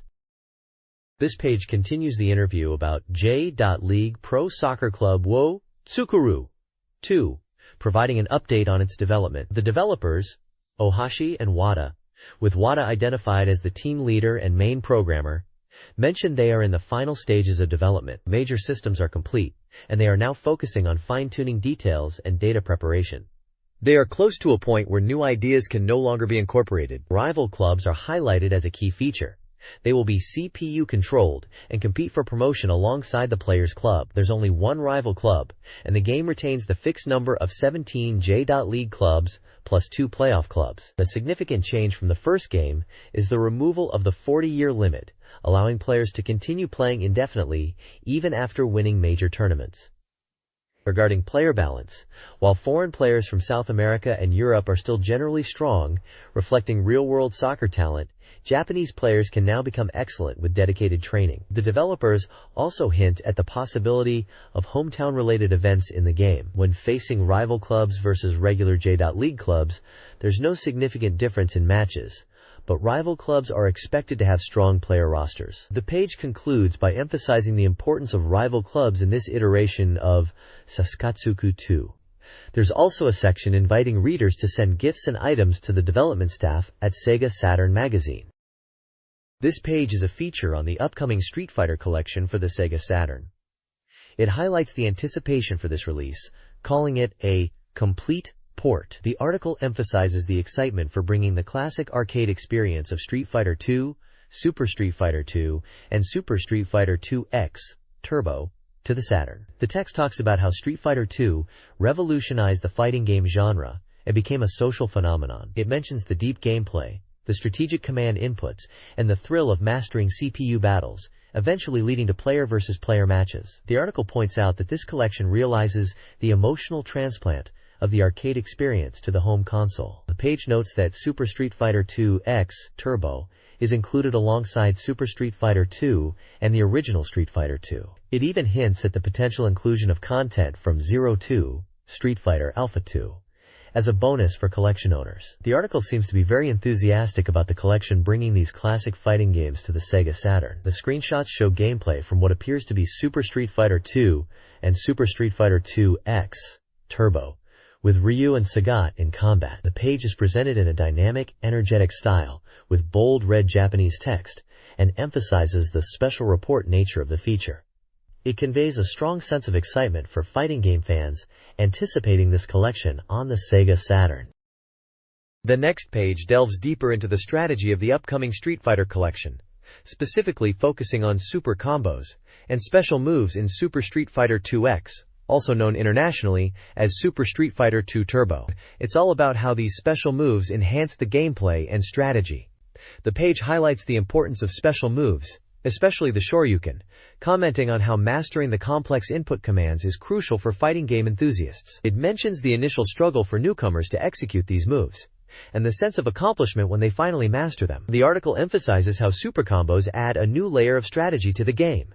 It showcases several characters and their iconic special moves with screenshots. We see Fei Long performing his Rekukyaku, Chun-Li's spinning bird kick, Vega unleashing his devil reverse, and T-Hawk executing the double typhoon. DJ is pictured using his jackknife maximum. Cammy's spiral arrow and her combo into cannon strike are shown. And finally, M. Bison is demonstrating his crazy buffalo and buffalo headbutt. The page is clearly excited about the strategic depth these super moves bring to the game, emphasizing how they open up new avenues for skilled players to explore and dominate in battle. This page is showcasing a summer t-shirt encyclopedia from Game Magazine, highlighting it as the latest catalog with readers' gifts included. It features t-shirts related to popular game franchises like Virtua Fighter, Sonic the Hedgehog, Tokimeki Memorial, and Evangelion. The page mentions that this catalog includes everything from rare, not-for-sale items to popular character prints, suggesting that t-shirts are a must-have game-related item for the summer. It also emphasizes a generous reader's gift promotion, with application details found on the last page of the magazine. As an example, a Sonic the Hedgehog t-shirt from Costume Paradise is mentioned, priced at 3,800 yen. The image shows a model wearing a Sega Sonic t-shirt, further emphasizing the theme. This page catalogs various t-shirt designs featuring Sonic the Hedgehog and Virtua Fighter characters. The Sonic section showcases several designs, including shirts with the Sonic logo, Sonic Fever designs, summer-themed graphics, and chibi-style artwork featuring Sonic, Tails, and Knuckles. Prices for the Sonic shirts, available from Costume Paradise, are provided. The Virtua Fighter section features 7 designs, spanning Virtua Fighter 3, 2, and the original game. Designs include Akira's signature quote, action poses, Pai-chan's Japanese-inspired style, group shots of various characters, logo shirts, and designs featuring Lao and lions. These shirts, from Prize/Sega, are also priced. The page concludes by asking readers for their favorite character. This page continues showcasing Sega t-shirt designs. Moving on from Sonic and Virtua Fighter to other games, we start with a 95 Virtua Fighter 2 Eternal Battle Commemorative T-shirt. Then there are a few more Virtua Fighter shirts, featuring Akira's quotes and action poses, and even one of Sarah Bryant doing a somersault kick. Pai-chan and Jackie also get their own shirts.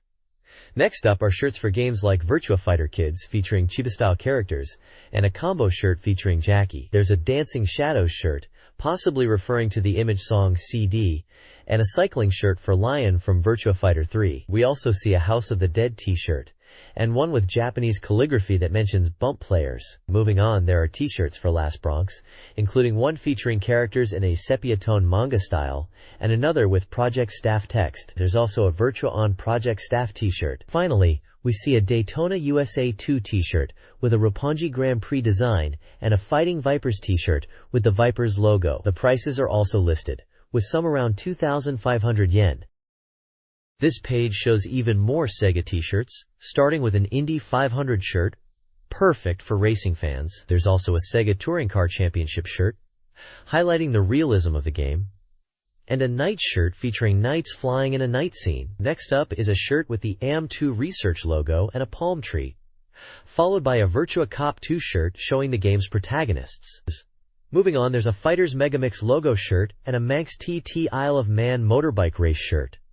The Sega Rally Championship logo t-shirt with a cute red collar is also featured. For Last Bronx fans, there are two shirts, one featuring boss character Letty and another with alphabet characters. Here, there's another Indy 500 shirt, this time in black, with the logo on the back. A Rayman shirt showcases characters from the action game, and a Panzer Dragoon shirt offers a simple treasure hunter design. The Unsolved Mystery Adventure game also gets a t-shirt. The page continues with a Real Sound wearable concept shirt, a Zero Champ shirt, and shirts for Street Fighter II Turbo and Street Fighter Zero that were given to participants at the National Stadium Tournament events. This page continues showcasing a range of SEGA t-shirts, but now moves into Capcom territory and then anime merchandise, starting with a Street Fighter II movie logo t-shirt. Then there are a few shirts that were distributed at the 95 and 96 JAMA shows, including one for Kabuki Clash, Marvel Superheroes, X-Men vs. Street Fighter, and Warzard. There's a Nostalgic Light t-shirt, which seems to be a more generic design, followed by a Mega Man t-shirt from a Golden Week event and a Mega Man Expo. An original t-shirt designed by Hideaki Sena is also featured, described as a private item purchased at a Zenipro event 15-16 years prior. The page then highlights New Century Evangelion and Mobile Suit Gundam merchandise. A message mentions, "These items are specially for fans of EVA and Gundam." There's a Quinn Saga t-shirt by Kato Naoyuki, also described as a private item from a Zenipro event around 15-16 years ago. Continuing with Evangelion, there's a Rei Ayanami window t-shirt, and one featuring the EVA entry plug design. A long-sleeved variation of an Evangelion shirt is also available. Other Evangelion-themed shirts include one with Asuka's line, "Why do you laugh?", a top-secret blood-stained design, a Sachiel Angel Mark shirt, Unit 02 head model shirt, a Unit 01 head attack design, a Be Careful of Meltdown, Jet Alone shirt, and finally, a white outline entry plug and Evangelion logo t-shirt. This page continues the t-shirt theme, but this time shifts focus to the popular dating sim series, Tokimeki Memorial. We can see a variety of white t-shirts, each featuring a different heroine from the game, such as Saki Nijino, Yuko Asahina, Ayako Katagiri, and many others. Each shirt is pictured with a short description and price, costing 3,400 or 3,900 yen, and are sold by Costume Paradise and Prize Konami. The descriptions mention things like "popular lately" for Saki Nijino, and that wearing the Yuko Asahina shirt is great for dates. One section titled Tokimeki Memorial Forever With You talks about how these t-shirts are definitely for men, and any girl wearing them is cute, and that they recommend getting them. Finally, at the bottom right there is a section called How to Wear Game T-shirts, which gives fashion advice, showing an illustration of a man wearing a game t-shirt with items like a Hawaiian lei, shorts, sandals, and a baseball cap, suggesting a casual and playful style for wearing these game-themed shirts. E3, the annual gaming event, took place in Atlanta from June 19th, -21 stone, moving from Los Angeles due to increased exhibitors. Sega's booth showcased Sonic R internationally for the first time, alongside SEGA Touring Car Championship for the Saturn, among other titles like Enemy Zero and Last Bronx. Sonic R was approximately 20% complete. SEGA Saturn Netlink was also featured, enabling network play. Sony's booth, C, highlighted numerous games, including Crash Bandicoot 2, Tomb Raider 2, and Final Fantasy V2, along with titles like Parappa the Rapper and Intelligent Cube. They also displayed action games based on Disney's Hercules, Mortal Kombat Sub-Zero, and Sub-Zero Mythologies, aimed at the overseas market. The Final Fantasy V2 overseas version would have English text and altered movie scenes. Square also showcased Bushido Blade, Saga Frontier, and Final Fantasy Tactics. This gaming event featured a mix of Sega and Nintendo offerings. Sega showcased Saturn titles and PC ports of arcade classics like Virtua Fighter 2, focusing on network play. They also displayed arcade games like The Lost World Jurassic Park and Sega Super GT. The Sega Netlink modem was highlighted, hinting at international online play with bundled games. Overseas titles like Tomb Raider 2 were also featured. Nintendo heavily promoted the Nintendo 64, showcasing games like Star Fox 64, 007 GoldenEye, Banjo-Kazooie, and Conker's Quest. Banjo-Kazooie demos were popular. Price drops are anticipated to increase overseas market competition. Mortal Kombat Mythologies. Sub-Zero was announced for both PlayStation and Nintendo 64. Rare's Banjo-Kazooie received positive press, alongside Conker's Quest demonstrating a strong partnership with Nintendo. E3 in Atlanta highlighted a variety of game companies and their upcoming titles. Capcom showcased fighting games like Marvel Super Heroes and Super Street Fighter Collection, plus Resident Evil and Rockman Neo, primarily for PlayStation and Saturn. Konami focused on PlayStation and Nintendo 64, featuring Metal Gear Solid, Suikoden, and Castlevania, Symphony of the Night. Other exhibitors included Data East with Magical Drop 3 and Print Club, Atlas with Kyukyoku Tiger 2 Plus, Bandai with Tamagotchi, and Electronic Arts with sports titles. Psygnosis showed Wipeout, Maxis presented SimCity 3000, and Fox Interactive showcased Croc, Legend of the Gobos, The Lost World. Jurassic Park was shown across multiple platforms. The event also highlighted peripheral devices, including controllers and light guns. This page discusses Sega's history and ambition in the PC market, noting that while Sega is mostly known for consoles like Saturn, they have a serious PC gaming division. The article highlights that this is Sega's third attempt to enter the PC market, demonstrating their commitment. It mentions Sega's first PC, the SC3000, introduced around the same time as their first console, SG1000, positioning Sega's initial foray into PCs as preceding their console focus. The SC3000, released in 1983, is described as an affordable personal computer using basic and capable of basic computing and text input, retailing around 30,000 to 33,000 yen. The article then discusses the TerraDrive, a PC developed in collaboration with IBM in 1991, which was a more serious PC offering. Finally, it touches upon the SF7000, an expansion unit for the SC3000, described as a rare item. The page showcases images of these hardware units and game boxes for titles like Sonic CD, Sakura Wars, Sega Rally Championship, Daytona USA, and World Series Baseball 98, to illustrate Sega's software offerings for PC. The article conveys a sense that Sega is determined to establish a strong presence in the PC gaming world.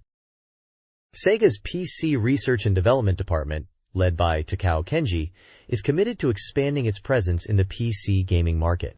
They plan to release popular titles like Virtua Fighter 2 on PC to increase awareness and are exploring network play capabilities. The company is focusing on porting established games alongside original PC titles like Platoon Leader. The article highlights the superior graphics of PC versions compared to consoles, particularly noting Virtua On's PC port. Sega aims to attract new PC gamers in Japan and believes American markets may provide opportunities for different genres, like Sakura Wars and Sonic Adventure. Their strategy encompasses titles such as Virtua Fighter, Virtua Cop, Sega Rally, Panzer Dragoon, and Baku Baku Animal.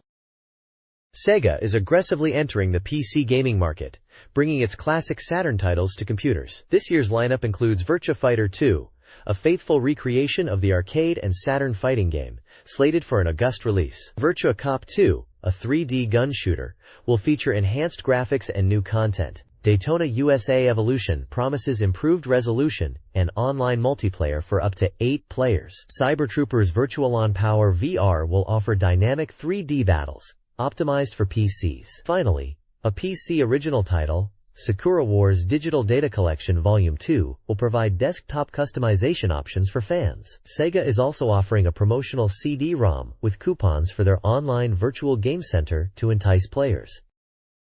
This page showcases Gameware Volume 5 and is packed with cheat codes and secret tips for various games. Firstly, for World Uniform Company Limited, it reveals a sound test mode activated by a simple directional button input at the title screen. Then it dives into a debug mode for Edgifon, accessible after completing the game and pressing the Endle button during menu selection, allowing players to freely choose stages, questions, and answers. There's also a quirky section on Barbara Comey's numerology, offering a fortune-telling method within the game using biorhythms, accessible via a button sequence on the biorhythm screen, promising life direction guidance in 3-week increments. The page then discusses game demos, highlighting the light and shadow of demo versions in Gameware Volume 5. It reflects on the benefit of demos for both players and developers, and mentions that Gameware previously featured demos like Layer Section, known internationally as Raystorm, and a digital pinball game. This issue includes a demo of Quevades 2, or Quo Vadis 2, a strategy title, with a screenshot showcasing the game's interface and battlefield.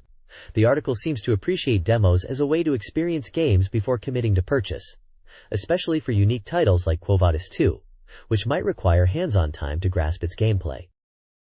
This page reviews CD-ROM publications, particularly within the context of the Sega Saturn era. It begins by acknowledging the widespread adoption of CDs. Several magazines are highlighted. Zappy, a music publication covering trending songs.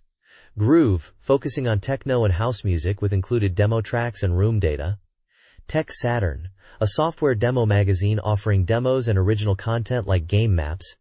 And Negj, a digital comic CD-ROM featuring digital manga.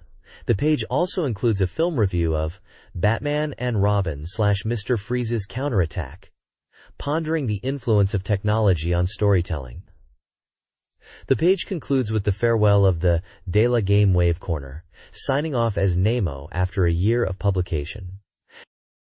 This page is an advertisement for Human Academy, highlighting their night school courses focused on 3D CG animation and design using Softimage and Macintosh. They emphasize that these skills are highly valuable for job seekers, especially in the growing media industry. The ad details several courses available, including a Softimage Windows NT animation course, Macintosh CG animation, and 2 Macintosh character design courses, one focusing on graphics and another on Mac Tool CH, likely meaning Macintosh tools in general. These courses cover software like Softimage, Illustrator, Photoshop, Strata Studio Pro, Director, Premiere, and Sound Edit. There's also a Game Planning Producer School course aimed at developing new game ideas, with the possibility of professional contracts for outstanding participants. Human Academy is offering free trial seminars, encouraging interested individuals to inquire for more details. The ad provides their Tokyo address, website, and phone number for contact. Essentially, this page is promoting career-oriented training in digital media and game development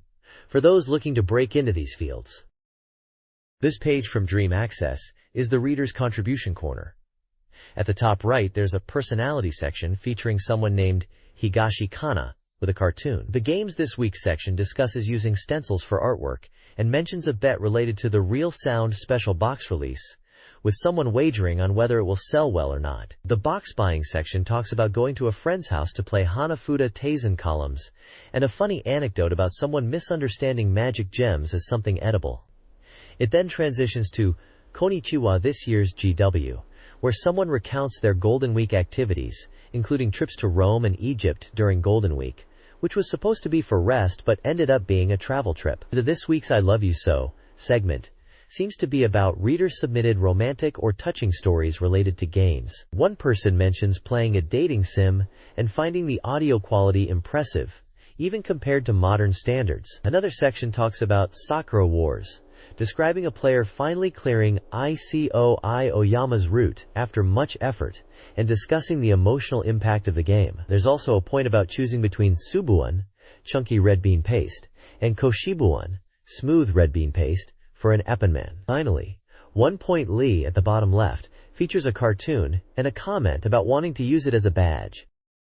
This page is all about reader-submitted letters focusing on their love for SEGA Saturn game characters. It's titled, "Sklas Love Letters Saturn Game Character Fan Letters. Hurry and Write." In the Sakura Wars section, one fan hilariously details their hellish experiences, including extreme dieting and hairstyling, all to resemble a Sakura Wars character. Another letter, under SS Brothers, is from a self-proclaimed PC engineer who enjoys playing dating sims on the Saturn. There's also another Sakura Wars letter, this one written in a funny, elderly style, discussing amadama musubi, which are like candy nuts. Below this, there's an image from Thunder Force V, with a "to be continued" tag, hinting at future content. It also mentions Tonyara 3 and Thunder Force 6, maybe hinting at future games in the series. The Gokuraku Pack section showcases reader illustrations and comments. Games mentioned here include Zangear and Coolpad. There's a screenshot of Sonic Jam on a TV, with a cute scene of kids and pets gathered around, watching anime and enjoying games. Scattered throughout the page in reader comments, they also mention a variety of games, showing the wide appeal of the Saturn. Games like Virtua Fighter Kids, Princess Maker, Tokimeki Memorial, and even younger kids games such as Mario Kart, Kirby, and Pokemon are brought up, showing the Saturn love extends to all ages. This page compiles reader opinions on gaming and life experiences. "I hate this!" features gripes about annoying siblings, clueless teachers, unskippable cutscenes, and dating sims that feel like work. Readers also dislike mislabeled RPGs and the difficulty of obtaining specific game characters.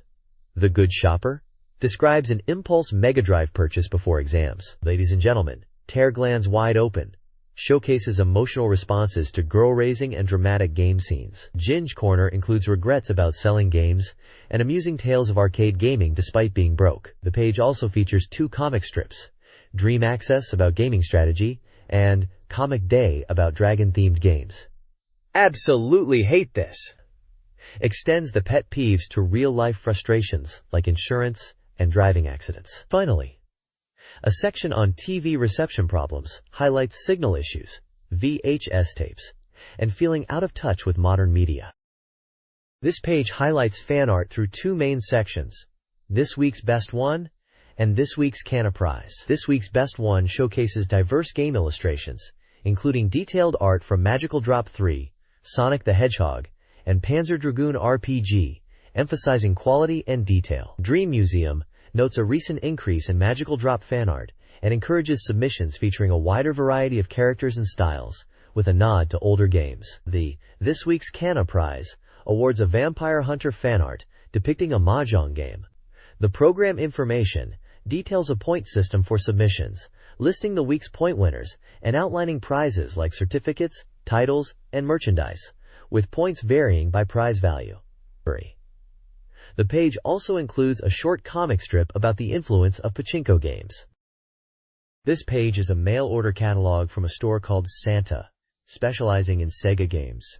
It's advertising a wide range of games and hardware for various Sega consoles, including Saturn, Mega Drive, 32X, Game Gear, and Mega CD. There's a section for new Saturn games with titles like New Genesis, Samurai Spiritual Chronicles, Ambition's Decision 3, Great Strategy Strong Style, and Fighter's History Dynamite. It also lists a huge selection of other Saturn games at different prices, covering genres like RPGs, fighting games, simulations, and more. Moving down, it details a large selection of Mega Drive games, again with a wide variety of genres and prices, and similarly for 32X, Game Gear, and Mega CD, alongside games. It offers a range of accessories for each console. For Saturn, this includes controllers, memory cards, and cables. For Mega Drive, it lists things like adapters and joysticks. Game Gear and Mega CD accessories are also present. Finally, the page outlines how to order, detailing payment methods like cash on delivery, bank transfer, and postal money orders. It gives instructions for ordering by phone or fax, including important details about order confirmations and shipping charges, which vary depending on location, with extra charges for regions like Shikoku, Hokkaido, Kyushu, and Okinawa. It also mentions the business hours are from 10 a.m. to 7:30 p.m., excluding Saturdays, which are closed. This page is showcasing the hot prize goods coming out in July from SEGA. It's a real treasure trove of collectibles. Featured prominently are items from The Lost World, Jurassic Park movie, including a reverse wall clock, caps in Apollo and Assort styles, and key holders shaped like fossils. Perfect for showing off your movie fandom. Beyond dinosaurs, there's a super cute Tama and Friends sound clock. And for those wanting some beach fun, there's Kenken brand beach sports gear. Sakura Wars fans will be pleased to see keychain figures of their favorite characters. And for anime lovers, there are metallic Neon Genesis Evangelion figures. The page also mentions Fukazawa's Information Corner, which guides you on how to get the latest SEGA news through services like the JoyJoy telephone, a weekly updated phone line for SEGA Info, and the Fax Club, for those with fax machines wanting even more details. They are also promoting SEGA Video Magazine and Flash SEGA Saturn as ways to see SEGA games in action at your local store. Finally, they mention the SEGA PC Network and the SEGA Internetwork homepage for even more online SEGA content. In his Let's Game Music column, SEGA sound creator Jun Senoue reflects on the release of Sonic Jam and his early gaming experiences, particularly Sonic the Hedgehog 2, which he joined SEGA around the time of its release. He discusses his work on Daytona USA and Victory Goal, highlighting the demanding schedules and music production on Max. He also promotes his new album, Array. Other sections of the page feature columns. Nangumokon shares E3 experiences. Yamasaki 253 discusses choosing a pen name. Newcomer gamer Narumi enjoys a Virtua Fighter 3 keychain. The page also promotes a postcard big call for SEGA Saturn feedback and a giveaway of Mobile Suit Gundam Nadadesiko goods, signed by Maki Izumi. This page is an advert for a store called Creative Human, a specialist in SEGA Saturn games and hardware. They're open year-round and taking orders by phone and fax. The page showcases a few upcoming games like Dukyusei 2, Slayers Royal 2, Last Bronx, Langrisser IV, and Super Robot Taisen F, with screenshots to get you hyped. There's a big list of new and upcoming game releases with their prices, so you can plan your purchases. Games like Mega Man X4, Street Fighter Collection, and Princess Crown are in there. They've also got a price list for Saturn consoles, joysticks, and all the cables and bits you might need. If you become a new member at Creative Human, you get a 5% discount, and they're pushing some real sound-enhancing gadgets for your Saturn audio experience. You can also see little screenshots from Resident Evil and Emergency Dispatch Squad games dotted around the page.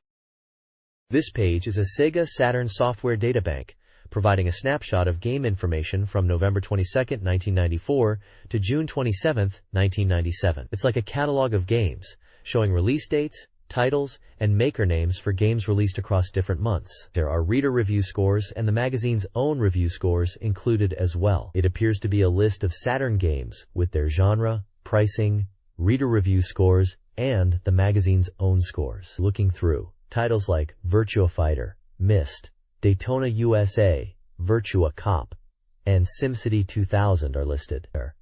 There's a lot of data in table format, but it seems to be essentially a reference guide for SEGA Saturn games released within that period, giving potential buyers an idea of game quality based on reader and magazine reviews.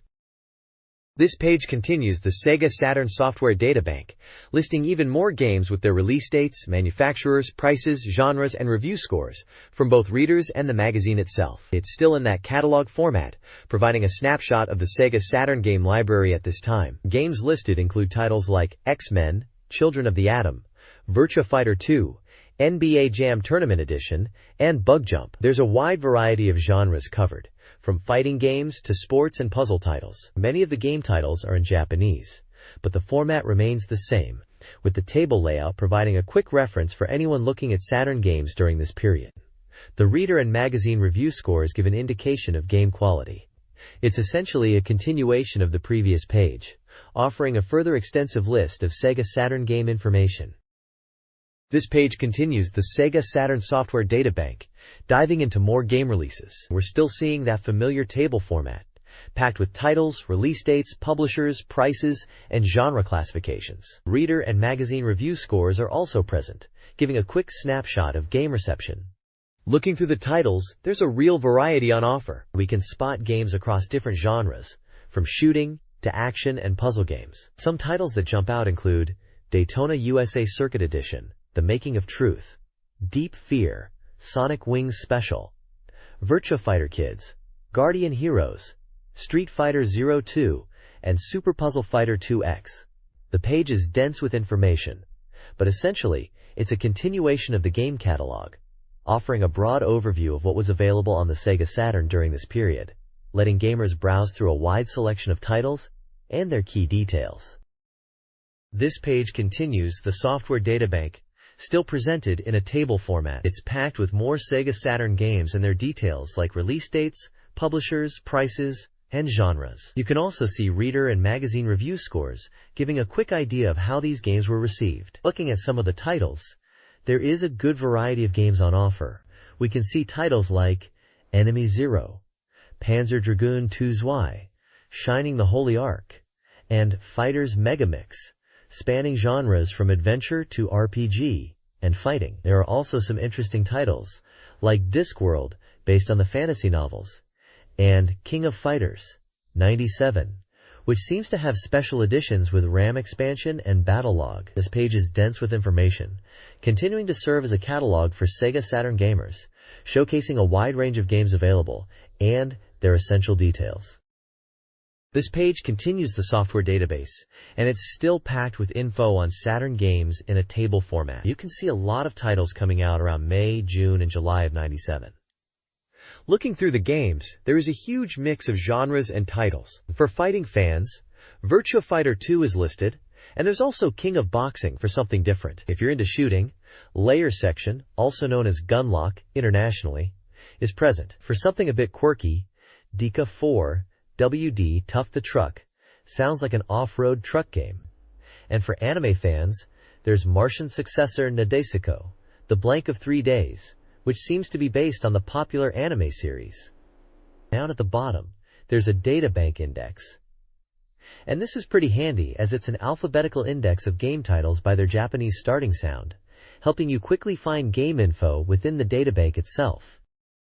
This page continues the Sega Saturn game database in the magazine, presented in the same table format. It lists more titles, this time focusing on games starting with the Japanese sounds ka, sa, and si. There's a good mix of genres represented here, from strategy games like Civilization, RPGs such as Shining Wisdom and Shining the Holy Ark, and racing games like Sega Rally Championship. Shooter fans can find titles like Sonic Wings Special and Sexy Parodius, and for platformer fans there is the Clockwork Knight series. RPG enthusiasts will also notice entries from the Shin Megami Tensei series, and strategy fans will find Legend of the Galactic Heroes games listed. Overall, this page further demonstrates the breadth of game genres available for the Sega Saturn. This page continues the game database, still going through the titles alphabetically it seems. It looks like we are now in the ha, hi, fu, he, and ho sections. There's a massive list of games here, including titles like Heartbeat Scramble, multiple hyper games including Hyper Duel, Virtual Fighter titles, Fighting Illusion K1 Grand Prix, and FIFA Soccer 96. There are also some interesting titles like Haunted Casino and Honkaku Pro Mahjong Special. It's quite a dense list of game titles, covering a variety of genres, from fighting games to sports games, and even some more niche titles. It seems to be a continuation of the comprehensive listing of the Sega Saturn's game library. This questionnaire from a magazine asks readers to provide feedback using a black pen, including personal details like name, address, and birthday. It seeks opinions on the magazine and desired Sega Saturn game ports. The questionnaire covers personal information, gender, age, education/occupation, Sega Saturn software ownership, favorite computer game magazines, Famitsu, etc., owned hardware, Sega Saturn, PlayStation, PC 9800, etc., and opinions on the current issue's articles. Readers are prompted to select their top 3 and least interesting articles. It also asks about current and future hardware/software purchase plans. 3 tables are included. Table 1 lists articles from the current issue, Landmark, Sakura Wars 2, etc. Table 2 lists hardware, Sega Saturn, PlayStation, etc. And Table 3 lists Sega Saturn software titles, Daisemakai Mura, Darkseid 2, etc. This page from SEGA Saturn Magazine is a strategy guide section titled Data Focus for the game Advanced World War, Millennium's Demise. It emphasizes that victory comes from understanding unit roles and cooperation between air and land forces. The guide provides 5 points to check before battle, which are knowing your unit composition and abilities, understanding enemy attack methods, grasping stage characteristics like terrain and map layout, evaluating enemy unit strength, especially anti-tank power, and being aware of turn limits. The page then describes different unit types, crucial for winning. It details roles of units like armored cars for recon, light and medium tanks, as core fighting forces with varying strengths, Self-propelled artillery for long-range attacks, and infantry for capturing key locations. Air defense units such as anti-air tanks and artillery are mentioned, along with bombers and their ground attack capabilities. The overall advice is to effectively use each unit in combination to achieve victory in battles. This SEGA Saturn magazine excerpt provides a strategy guide for the Manstein tactics scenario in Advanced World War, Millennium's Demise. Players, commanding historical figures like Guderians, must capture key cities within 99 turns to win. The map, divided by a river into 3 zones, favors defensive positions. Key areas B, D, G, A are harder to attack, while Area C is optimal for launching attacks. The guide stresses using air units for support and enemy air defense, as well as encircling and destroying small enemy units to make steady progress. Utilizing terrain, like rivers, for defense is crucial. Separate enemy concentrations to attack them individually, weakening city garrisons before capture. A balanced offensive and defensive approach is advised. This guide focuses on Angelique Special 2, a dating sim. It offers advice on building relationships with the male characters, emphasizing the importance of understanding their personality preferences. These personalities are categorized as energetic, competitive, or introverted, and the guide lists characters aligned with each type. The guide provides tips on increasing intimacy through dates, gifts, and specific interactions. It details the conditions for triggering special events, like private room visits and night garden dates, which require specific intimacy levels and event completion. Furthermore, the guide offers advice on efficiently managing relationships, suggesting actions to increase or decrease intimacy. Finally, it highlights a rare event accessible at high intimacy levels, 90+, where players can witness intimate moments with guardian angels and educators, and receive unique gifts. This page presents a compatibility guide based on zodiac signs and blood types, likely to enhance relationships in dating sim games like Angelique Special 2. It features a large table with zodiac signs down the side, and categories like light, dark, wind, water, and more across the top, filled with numbers. This table is probably showing compatibility scores for different combinations. On the right side, there is a list of items like picture book of dolphins, dog plush toy, fortune-telling guide, espresso, delicious water, mirror, flower vase, and many more. These items are categorized under columns labeled favorite person and disliked person, with associated elements like goods, wind, dark, light, steel sense, dream, wind, water sense, and so on. This seems to suggest which items are liked or disliked by characters based on their elemental associations. At the bottom, there's a color-coded key linking elements to character names. Light is Julius, dark is Clavis, fire is Oscar, water is Lumiere, wind is Randy, steel is Zephyl, green is Marcel, earth is Luva, dream is Olivier, spirit is Victor, sense is Seiron, and goods is Timka. This clearly connects the elemental categories to specific male characters from Angelique Special 2, providing a guide to character preferences based on zodiac, blood type, and item elements. The Mel's Love Lecture, at the very bottom, likely gives further advice on relationships and compatibility. This page delves into the world of horse racing and breeding simulation games, focusing on strategies for the Derby Stallion series. It's an in-depth look at how to breed the ultimate champion horse, covering key elements like inbreeding and nicks, a game term for advantageous genetic combinations. The article breaks down inbreeding, explaining both its advantages and disadvantages in horse breeding within the game. It highlights how inbreeding can enhance desirable traits like speed and stamina, but also carries risks such as weaker legs and temperament issues. It stresses that inbreeding is not a guaranteed success, but raises the probability of creating a high-potential horse. Moving on to nicks, the page clarifies this as the compatibility between sire and dam bloodlines, suggesting certain combinations, like Northern Dancer lineage crossed with Hail to Reason or Tom Fool, can boost a horse's potential. The more nicks in a pedigree, the better, implying a synergistic effect for enhanced horse performance. Finally, the article touches upon the Northern Dancer cross strongest theory, advocating for utilizing the Northern Dancer bloodline through inbreeding to create powerful horses. It acknowledges this isn't foolproof for winning every race, but is a highly effective approach in the game. The author even shares an anecdote about winning a major race using this strategy, emphasizing the effectiveness of bloodline management and inbreeding for success in Derby Stallion. This guide focuses on horse training in a racing simulation game. While omakase training, computer-managed training, is acceptable for less promising horses, manual training adjustments are crucial for top-level competition. The goal is to reach peak condition with zero fatigue for race day, requiring careful training intensity management. The guide also covers addressing weaknesses, such as utilizing gait practice for slow starters.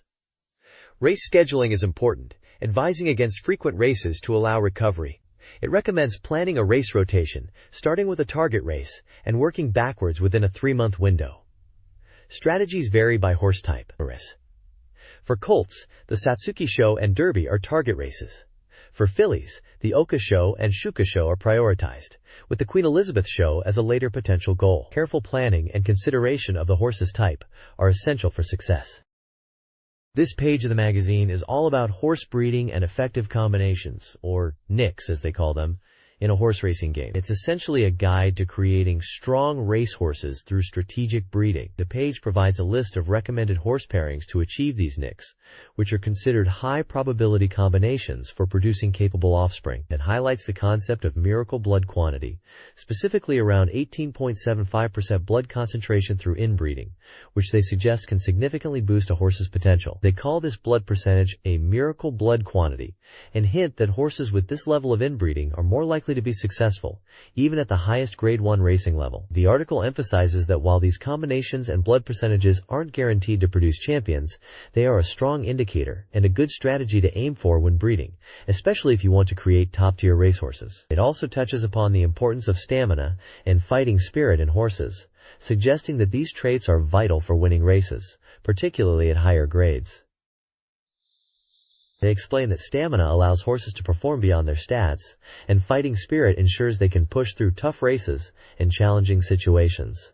Finally, the page shows players how to check for nicks and inbreeds within the game itself using the Y and X buttons on the controller, making it easy to apply this breeding knowledge directly in the game. The screenshot shows an in-game screen demonstrating how this information is displayed. This guide details strategies for winning the CR Battle Royale, a horse racing tournament. Strong horses bred in super horse mode are key, utilizing breeding with nicks and inbreeding to create superior offspring. Consistent performance relies on stamina, robustness, and early maturity. Horses with strong legs, no weaknesses, and a high inherent ability in speed and stamina are crucial. Testing horses beforehand is advised. Overseas seed horses, like Carolean and Theatrical, are beneficial, especially for nick combinations.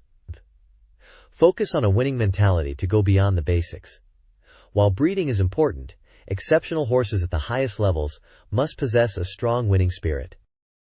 This page showcases the game Real Sound, Wind Regret for the SEGA Saturn. It's advertised as a unique, audio-only love story game, where players become the protagonist Hiroshi and experience a drama revolving around first love memories. The game aims to evoke personal nostalgia and emotions, creating a unique drama for each player, described as a heartwarming and slightly melancholic tale that gently opens up your heart. Developed by Warp, it was released on July 18th as a 4-Kredrom set priced at 6,400 yen excluding tax. The advert features a calming image of a woman standing on a beach looking out to sea, suggesting the game's emotional and reflective tone. The tagline is, "That wind changed us," further hinting at the themes of change and memory within the game's narrative.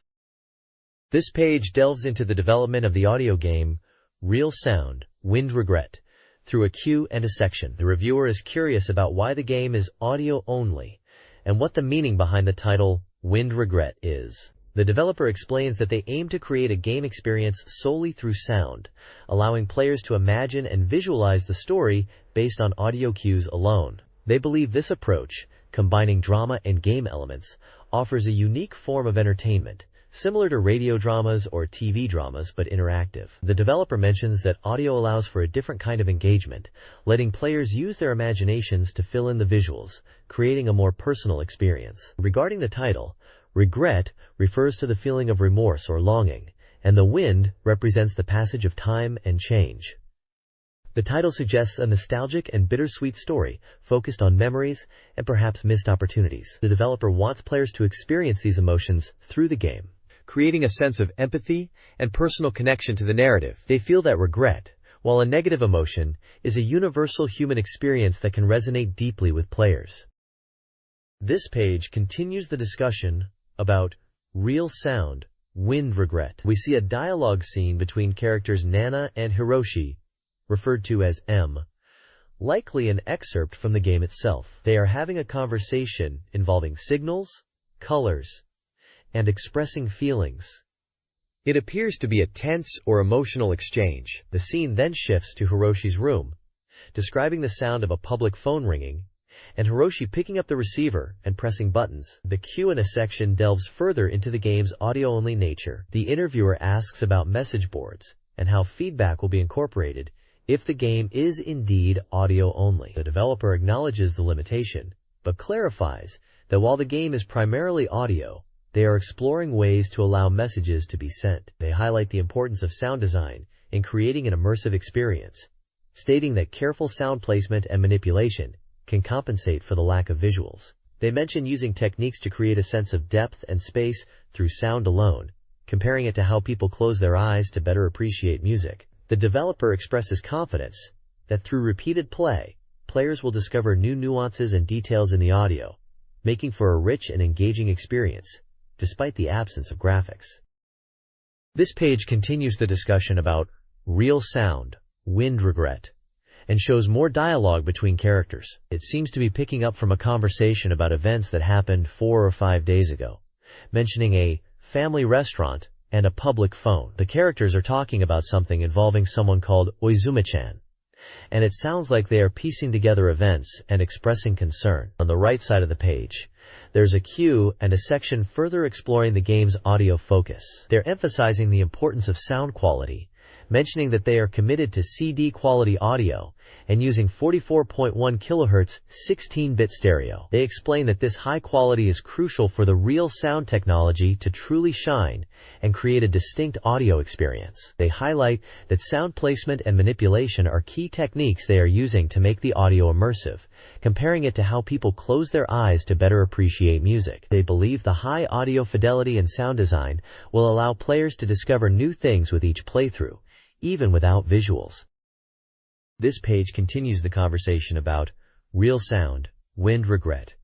It looks like it's a scene unfolding, with dialogue between characters. We see Hiroshi and Izumi interacting, and it seems like Hiroshi is at Izumi's apartment door. The dialogue suggests Hiroshi is knocking, and Izumi eventually answers, sounding a bit out of breath. Hiroshi seems surprised to find her there, as if he wasn't sure she'd be home. They exchange a few words, and then Hiroshi mentions wanting to talk about something from 4 or 5 days ago, referencing the family restaurant and public phone conversation again, like the previous page. Izumi agrees to talk. On the right, there's a cue and a section digging deeper into the sound aspect of the game. They're really emphasizing the quality of the audio, saying they are using CD quality sound, 16-bit stereo at 44.1 kHz. They explain that for real sound to work properly and give that unique audio experience, high-quality sound is essential. They are focused on sound placement and manipulation techniques to make it immersive, like closing your eyes to focus on music. They believe this high-fidelity audio and sound design will let players discover new things every time they play, even without visuals. They're really pushing this idea that you can appreciate the game just through listening. Hiroshi and Izumi continue their conversation, with Hiroshi recalling a past encounter near a public phone and a family restaurant. Izumi acknowledges the incident, and Hiroshi subtly probes about who she was speaking to, hinting at interest in a diary. Izumi reveals the name Sakuragi Izumi-san, potentially confirming she was the person. The page also features a Q&A about the game's setting. Real Sound takes place in a fictional regional city designed to evoke nostalgia and a sense of furusato. The developers aim to create an immersive atmosphere through audio, allowing players to visualize the scenery based on their own interpretations and experiences of familiar locations. They emphasize the power of the player's imagination, highlighting the game's focus on auditory immersion. This page continues with the Q and a section about Real Sound. The question is about the initial limited edition bonus and what it contains. The answer reveals that the first edition comes in a special package. Inside is a clear marker case and an audio cassette called Shortwave. This cassette is described as being like a manual, featuring sound effects from the game like wind and rain. The idea is that by listening to the cassette, players can better understand the game's world and atmosphere, and it's meant to feel like you are actually there. The packaging aims to evoke a sense of real sound. The reviewer thinks it's a clever idea to use sound to convey the game's atmosphere and make players feel like they're experiencing it firsthand. The text emphasizes the importance of sound in Real Sound and how this bonus is designed to enhance that aspect. It also continues the dialogue between Hiroshi and Izumi. Hiroshi is questioning Izumi about something she said earlier, mentioning 5 days and paper. He seems to be trying to understand what she is referring to. Izumi initially avoids answering directly, saying, I forgot.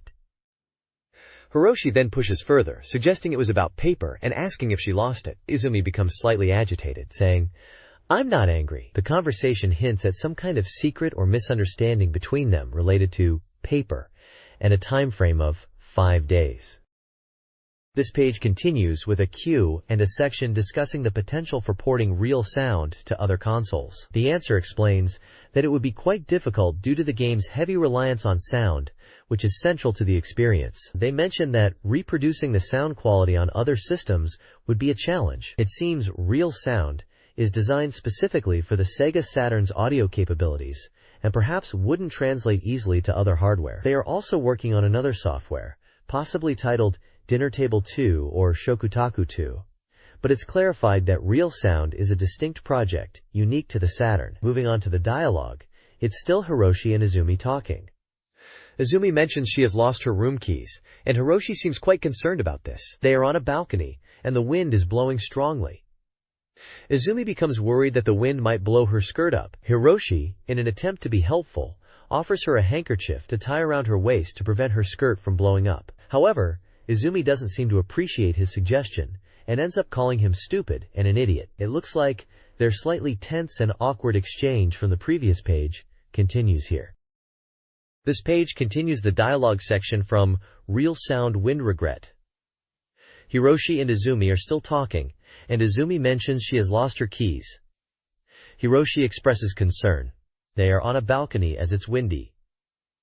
Izumi worries her skirt might blow up, and Hiroshi offers a handkerchief to tie around her waist. Izumi doesn't like this idea and calls Hiroshi an idiot. Below this, in a Q&A section, they talk about an interactive version of Real Sound, which is planned for release around May. There will also be pre-release special versions available. It mentions the release date is set for July 13th, Thursday, and broadcast on Tokyo FM at 7:55 p.m. as a 35-minute program. The voice cast includes Junko Iwao, Hiroki Suzuki, Akiko Hiramatsu, Yuji Takada, and others. This interactive version seems to include behind-the-scenes stories and funny episodes. This page appears to be a signature page for the Real Sound project. It looks like a graffiti wall with various signatures and doodles in black ink. In the center, you can clearly see the Real Sound logo. It's likely that these are signatures from the voice actors or creators involved in the interactive Real Sound project that was discussed on the previous page, maybe even gathered at a promotional event. The style of the page suggests a casual and informal setting, perhaps a fun way to commemorate the project. This page showcases Seven Winds Island Story, with an original illustration by Keita Amemiya, focusing on the game's mysterious companions. The graphic designer, whose photo is included, shares a comment about the character Katahige, a cat-like creature who is depicted in a large illustration. She mentions that Katahige is meant to be a character who embodies mischief, and she consciously tried to make his movements different from other characters she designed to avoid repetition. She even points out that in the game graphics, Katahige only has whiskers on one side due to programming limitations, even though the original design has whiskers on both sides. The text further details Katahige, describing him as the second son among the Hige-san Kyudai, or Whiskers brothers, who are said to live in Nekozuka in the deep forest. The third brother is named Higanashi, meaning no whiskers. Katahige is known for collecting various items. It's mentioned that rumors and whispers about Seven Winds Island are whispered amongst these characters. The text also hints at the ball under Katahige's feet, suggesting it grows larger as he matures. Pixelated game sprites of Katahige are also shown, giving a glimpse into his in-game appearance. This page from Passion Langrisser Volume 8 talks about the character Giseloff from Langrisser IV. UKKY Takata discusses Giseloff, describing him as a villainous magic user, and compares his appearance to Zalgos from Langrisser II, but emphasizes Giseloff's more elaborate attire and beard as indicators of his power. He's portrayed as a significant antagonist who could drag the world into conflict for his own selfish ambitions. The designer aimed to create a truly evil character, not just a stereotypical bad guy, but someone intelligent and genuinely frightening. The page also has a section for Langrisser fans, mentioning the popularity of beautiful young girl characters and predicting that the next character feature will be Lanford. There's a quirky segment called CG Battle, which seems to be a humorous feature with photos of people dressed in silver body paint and red shoes. Lastly, there's a small section for Carrier Soft showcasing anime-style artwork. This page showcases the latest and upcoming SEGA Saturn titles. Under new release titles, we have a diverse lineup including Noon, Princess Quest, and a couple of Prey Doll disc releases, Volumes 5 and 7, featuring idols Fujisaki Nanako and Aso Kaori respectively, likely multimedia or idol-focused content. There's also Love Summer Fantasy in Miyazaki Sea Gaia, which sounds like a romance or dating sim type of game set in a specific location. Harvest Adventure. Hercules Great Adventure is an adventure game. Clash. Koshien is a baseball game. And finally, Mech Warrior 2 for those who like giant robots. Moving to Coming Soon Soft, the page highlights upcoming titles like Ochij Designer, Tsukute Pon, a puzzle game where you design falling blocks. Fans will be excited about Langrisser IV, and Tokimeki, Memorial Drama Series Volume 1, Rainbow-Colored Youth. Fighting game enthusiasts can look forward to Marvel Superheroes. Virus sounds intriguing, followed by Adventure Action Mono Mono, an action-adventure title. Side Pocket 3 is for billiards fans, and we have the card game, Those Who Hunt Elves Hanafuda Edition. Lastly, My Dream Can't Wait for On Air finishes the list. The page is decorated with two anime-style girl characters in sailor uniforms. This page presents two brand new SEGA Saturn titles. First up is Noon, described as a fresh take on puzzle action games. Instead of just matching blocks, you directly control cute characters within the puzzle area, pushing and bouncing orbs to clear them when you line up 3 or more. It seems to have both a scenario mode where you follow a story and a battle mode for competitive play. The characters Jirei Yurei and Gakimaru appear to be central to the story. The reviewer seems impressed by this new sense of puzzle gameplay. Next we have Princess Quest, an RPG with character designs by Sugiyama Gensho. It's advertised as a blend of 2D adventure and 3D RPG elements. The game revolves around a mystery where 5 princesses are suspects in a treasure jewel robbery. The page highlights the beautiful girl aspect, and it looks like there will be anime-style cutscenes in the game. The developers are mentioned as being staff from Large Athletic Meat, suggesting a pedigree in game development. Both games are slated for release in November, with Noon at 95% completion and Princess Quest at 40%. This page showcases 2 Prey Doll disc releases for the SEGA Saturn. First up is Prey Doll Disc Volume 5, featuring Sasaki Rako. This disc is packed with content for her fans, including over 200 photos, making of movie clips, and minigames. They're emphasizing the Grave Your Idol charm and ensuring it's full of fan-pleasing content. They mention a quiz game where you can learn more about Rako and by clearing the game and entering a password, you can unlock bonus movie content. The completion rate is at 80%.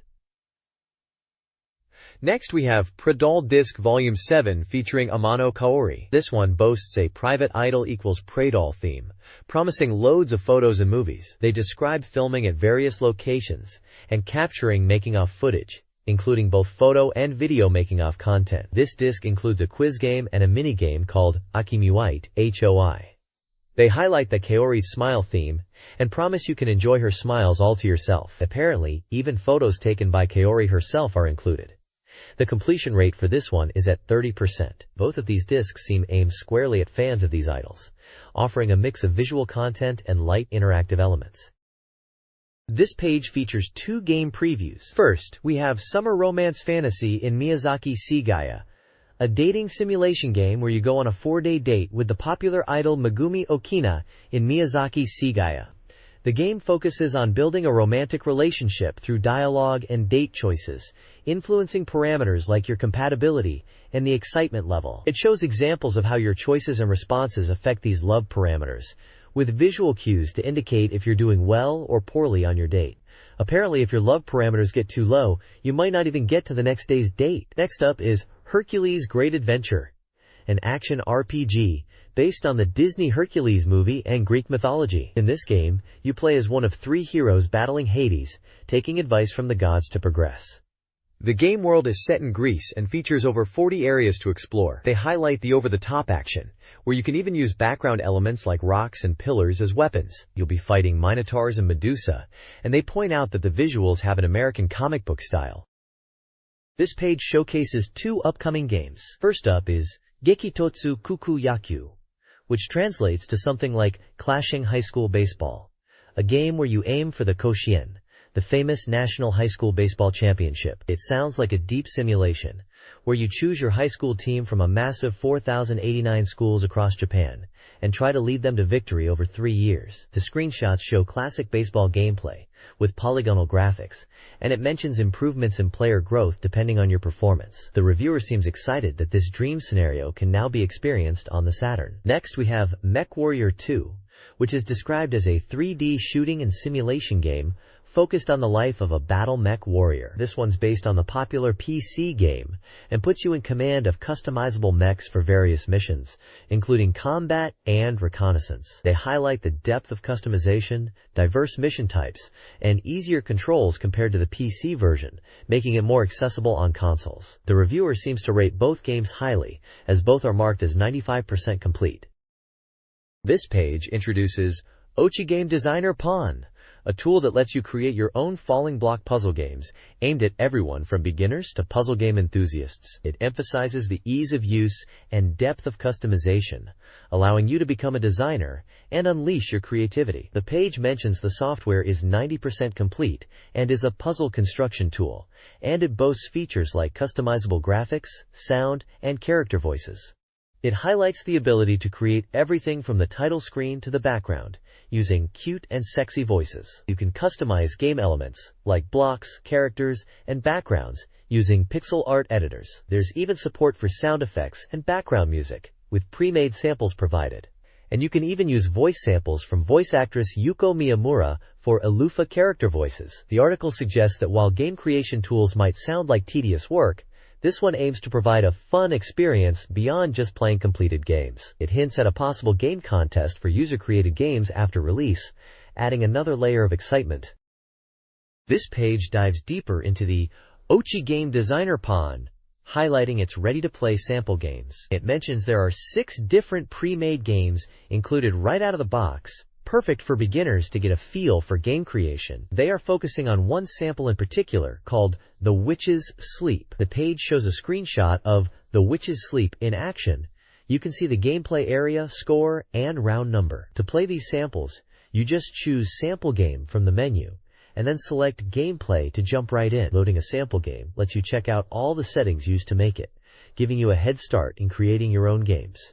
The Witch's Sleep is introduced as one of these sample games. It has a cute title screen with a character designed by Akaishi. The rules of The Witch's Sleep are explained. It uses blocks of queen, king, jack, and heart. The way to clear blocks is by stacking them in a specific order.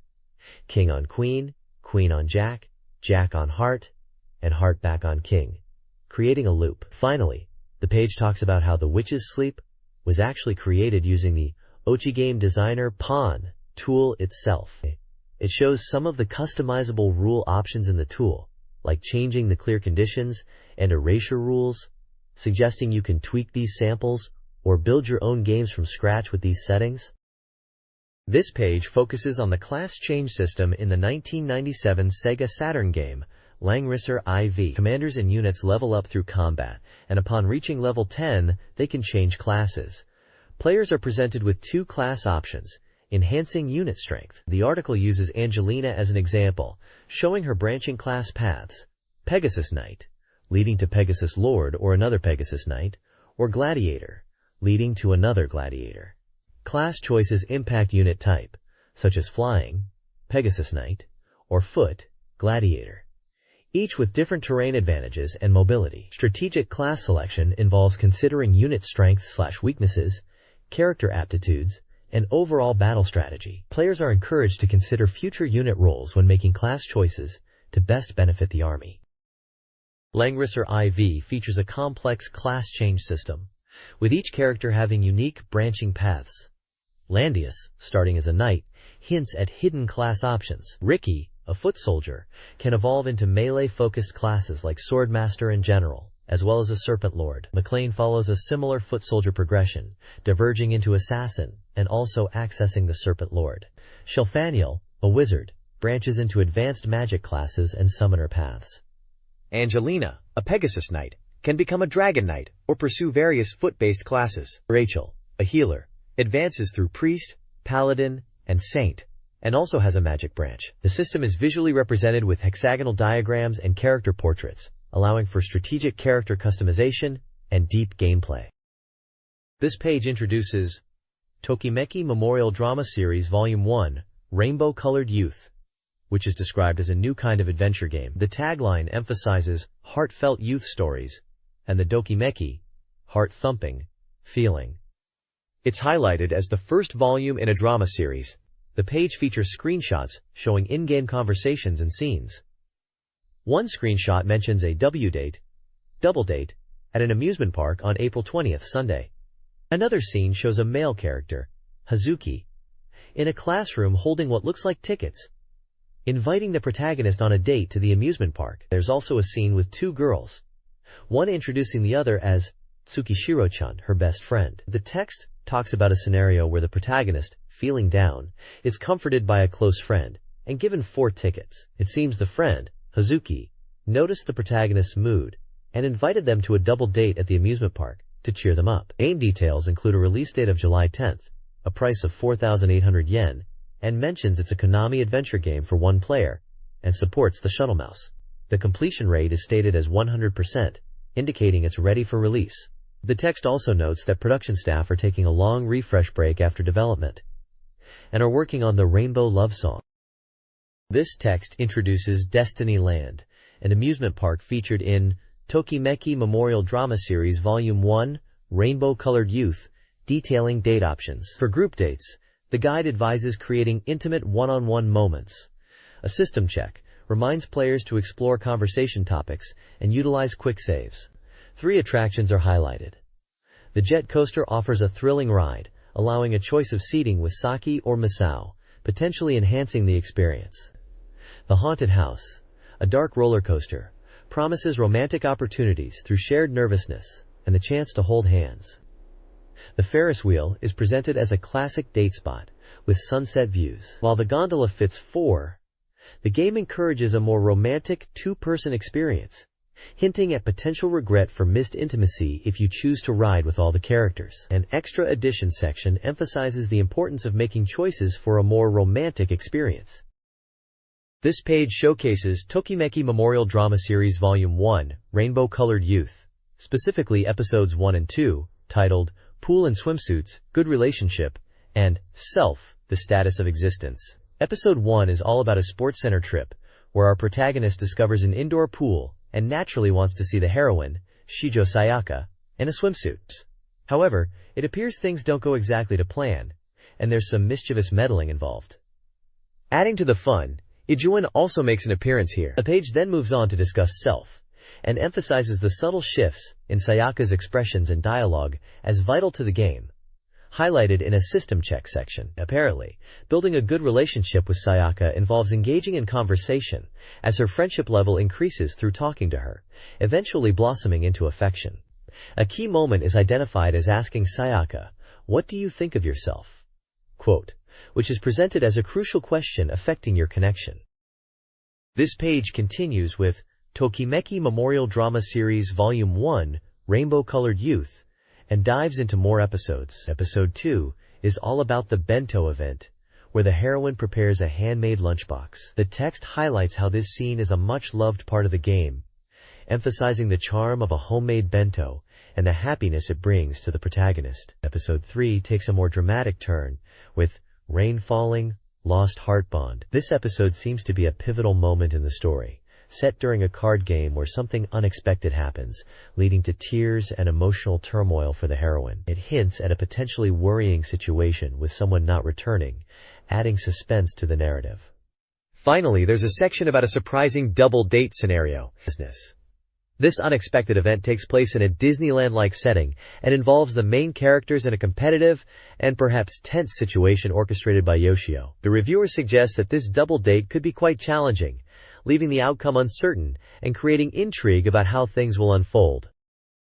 This page is all about the exciting Marvel superheroes game coming to Saturn. It looks like a fantastic fighting game with characters like Spider-Man, Psylocke, and Captain America showcased in screenshots. The page talks about cool combat mechanics like aerial rave for spectacular combos and float hit techniques. Captain America's shield attacks and aerial launch moves are specifically highlighted, suggesting he'll be a powerful character. The game is marked as 90% complete, so it's almost ready to hit shelves. It also mentions a release date of August 8th and a price of 5,800 yen. Overall, the page is really hyping up Marvel superheroes, promising a flashy and action-packed experience for Saturn gamers.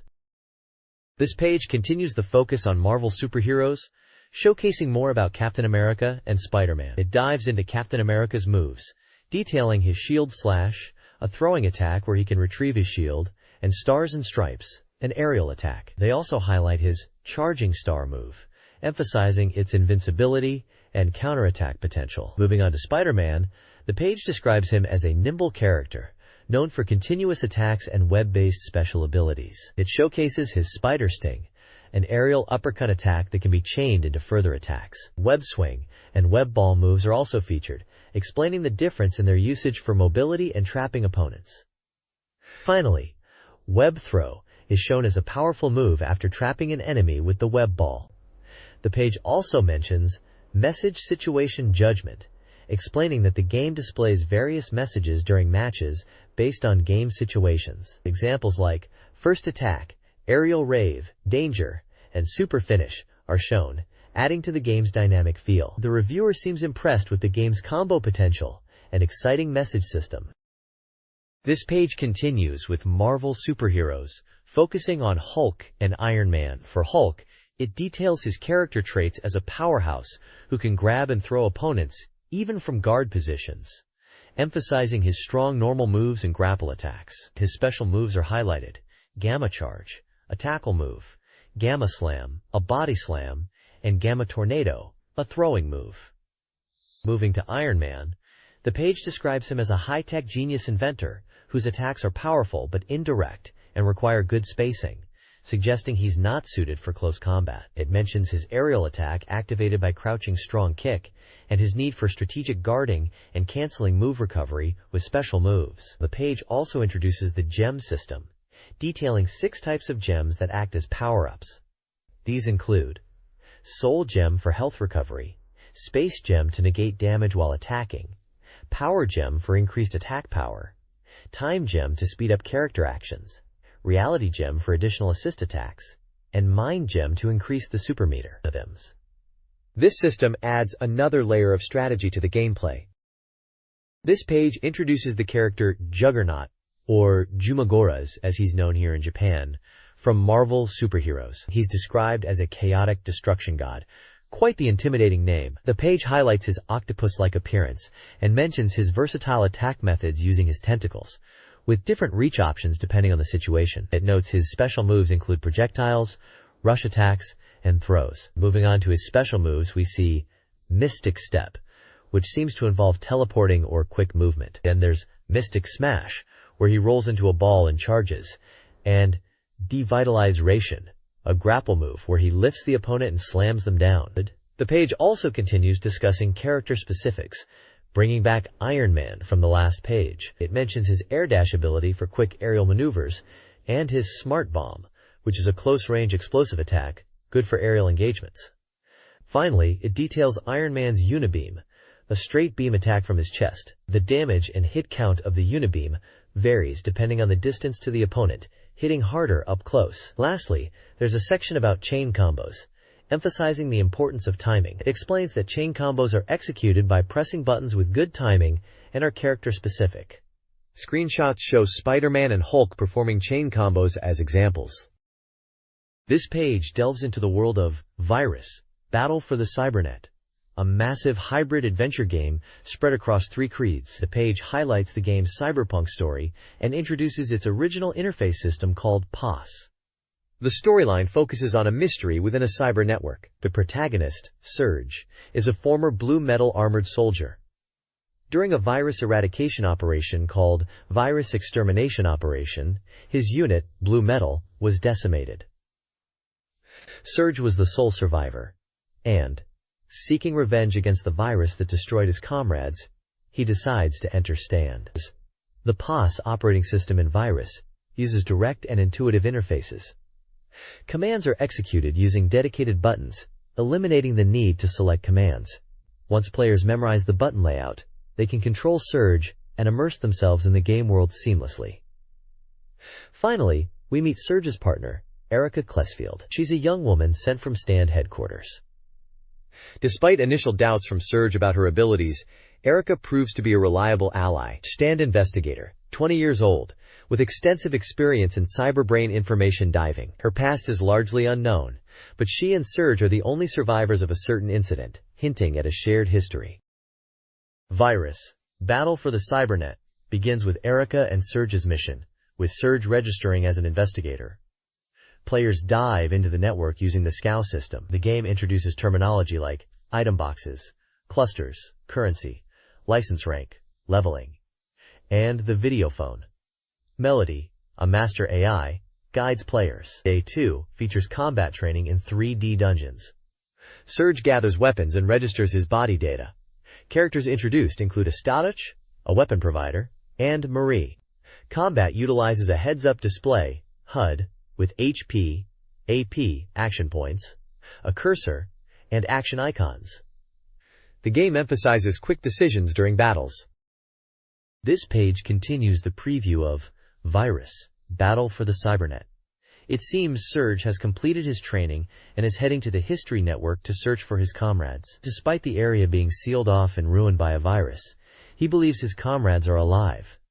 It seems the place is in ruins and populated by Blue Metal. The page then highlights a scenario where Surge encounters a mysterious information broker called Zahinel, who is described as a shadowy figure linked to the giant Twinell Corporation. Apparently, after a fierce battle on the network, Surge returns to headquarters, where he is forcibly accessed by Violet, an information broker working for Twinell. This Violet reveals that the Twinell Corporation is involved in the virus incident, particularly concerning the Firestar network they manage. There's also a plot point about a missing girl, connected to the Twinell Corporation's network. Surge attempts to gather information about this missing person from Twinell's president, Bergel von Twinell, who is described as the founder of the company and a brilliant engineer and businessman. Finally, the page touches upon boss battles, stating they are unique and more complex than standard encounters. The basics remain the same, but players will need to analyze enemy attack patterns as their weak points move during combat, requiring strategic thinking to find weaknesses, land successful attacks, and adapt to the moving weak points.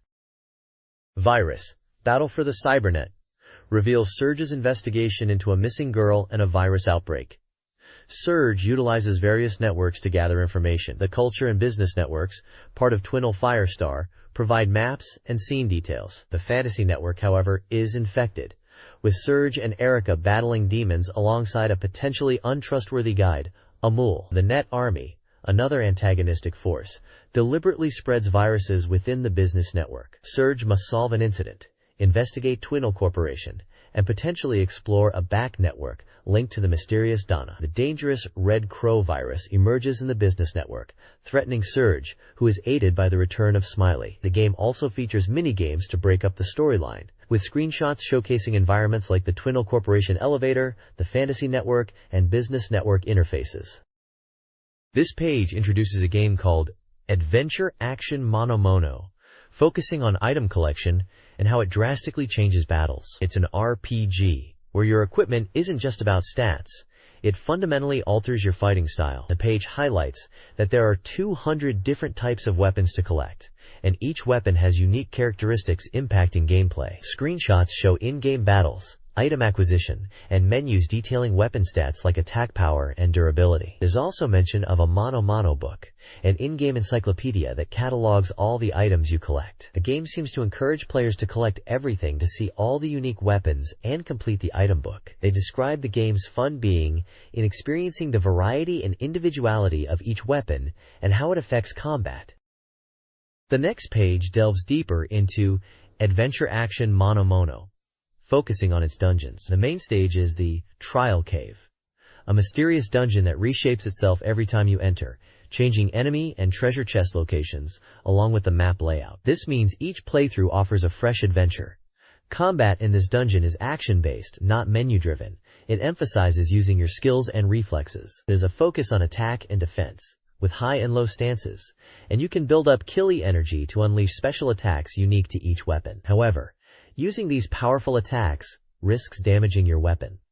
The page introduces the main character, Jen, who lives in Monomono Village. His childhood friend Yuki has fallen ill due to a mysterious curse. To save her, Jen decides to venture into the Trial Cave, facing tough guardians to reach the guardian deity Monomono-sama. He's joined on his adventure by a peculiar creature called Kimo Kimo. We see screenshots of Jen interacting with villagers who offer support, suggesting the villagers will aid Jen in his quest, providing weapon upgrades and other assistance. The ultimate goal seems to be reaching a sacred shrine within the Trial Cave to meet Monomono-sama and hopefully find a cure for Yuki. This page highlights Side Pocket 3, focusing on the game's attention to detail and story mode. It calls it Side Pocket 3's commitment and story mode check, and emphasizes its story mode as a major feature. The page describes 4 key areas of commitment, or kodawari, that make the game stand out. The first is break, detailing how the game simulates realistic ball scattering after a break shot, unlike previous billiard games. The second is cue weight, break, explaining how the game realistically simulates the heavier cue used for break shots, about 1.5 times heavier than usual shots. The third is shot, describing how the game captures the nuances of aiming and shooting, especially when the cue ball is close to the rail or other balls. The fourth is chalk, pointing out the game's realism in requiring chalk application after each shot to maintain cue grip, affecting ball spin. It also mentions that the game includes 11 types of billiard games, boasting a rich variety. Among these are familiar rules, like 8-ball, rotation, 14.1 continuous, and poker. Interestingly, it mentions that some game modes are played on tables without pockets, indicating the inclusion of carom billiards. Finally, the page recommends training mode as a standout mode, especially for practicing yotsudama, or 4-ball carom, which is presented as a rule focused on controls. The page ends by highlighting pocketless tables and mentions carom tables are called carom in this game. Side Pocket 3's story follows Fujisaki Tatsuya's quest to reclaim his pool hall. He enters a high-stakes tournament over 3 days. Day 1 introduces key characters: Kato, Butler, 1, Opponent, Reina, Keith, Noriko, and Yuki. Day 2 has 1 offering advice, and Tatsuya encounters Yano, who reveals bets on the matches, creating tension. Day 3 features Yuki with glasses, and Tatsuya meets a Soso, the tournament organizer's lover, who bets on him. Matches utilize random rules, including 8-ball, 9-ball, and other variations. The diverse cast includes 1, a mysterious Chinese opponent, Reina, a trash-talking opponent, Keith, a roommate and opponent, Noriko, an enigmatic figure, Yano, a suspicious bettor, and Aso, the boss's lover, who supports Tatsuya. Yuki, the maid, also plays a role in the story. Those Who Hunt Elves Hanafuda Edition is an adventure game based on the anime and manga. It combines Hanafuda card gameplay with a story mode centered on undressing elves. Players, including newcomers to Hanafuda, will experience a new storyline featuring 3 Japanese characters transported to a fantasy world, and can select one as their protagonist. The game progresses through Hanafuda matches and anime cutscenes, with the goal of collecting curse fragments. The gameplay involves using koi-koi combinations to win matches. The game boasts original anime scenes and plenty of eki content. Screenshots reveal the character selection, Hanafuda matches, and suggestive imagery. The game aims to be enjoyable for fans of the series, and those who enjoy Hanafuda, with an added risque twist. This page details the free battle mode in Those Who Hunt Elves Hanafuda Edition, which includes 3 distinct Hanafuda games: Koi Koi, Hanafuda Match, and Oichokabu. The free battle mode lets you mix and match characters for battles and adjust rules for deeper gameplay, serving as good practice before the story mode. The page also introduces an instruction mode for beginners to learn the rules of Hanafuda, featuring character-driven tutorials in a comical style. Solucia, described as an elf princess and a familiar face, is highlighted. She seems to be facing some kind of trouble, possibly related to a curse and fragments, as mentioned on the previous page. The game will feature a CG gallery and a special bonus for those who buy the game: an original set of Hanafuda playing cards. Characters like Mimiria, Gala, Anamira, and Landgrafen Elf are also showcased with character descriptions relating to the story mode.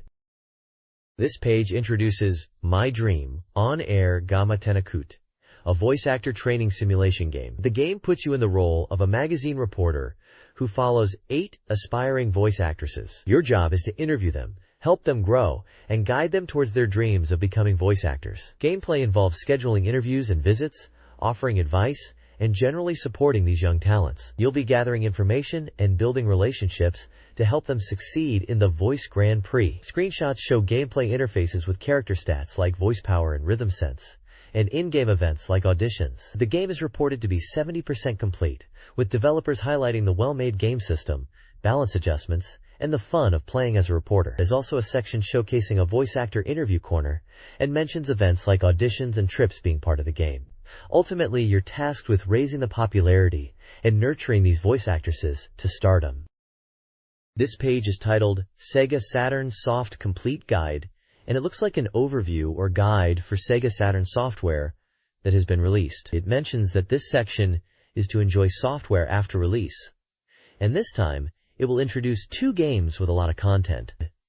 The games highlighted here are Fighter's History Dynamite and Marika Shinjitsu no Sekai, which can be found on pages 144 and 148 respectively. The page features an anime-style character, possibly related to one of these games, brandishing a large sword. It seems like this page is setting up a deeper dive into these 2 specific game titles within the magazine.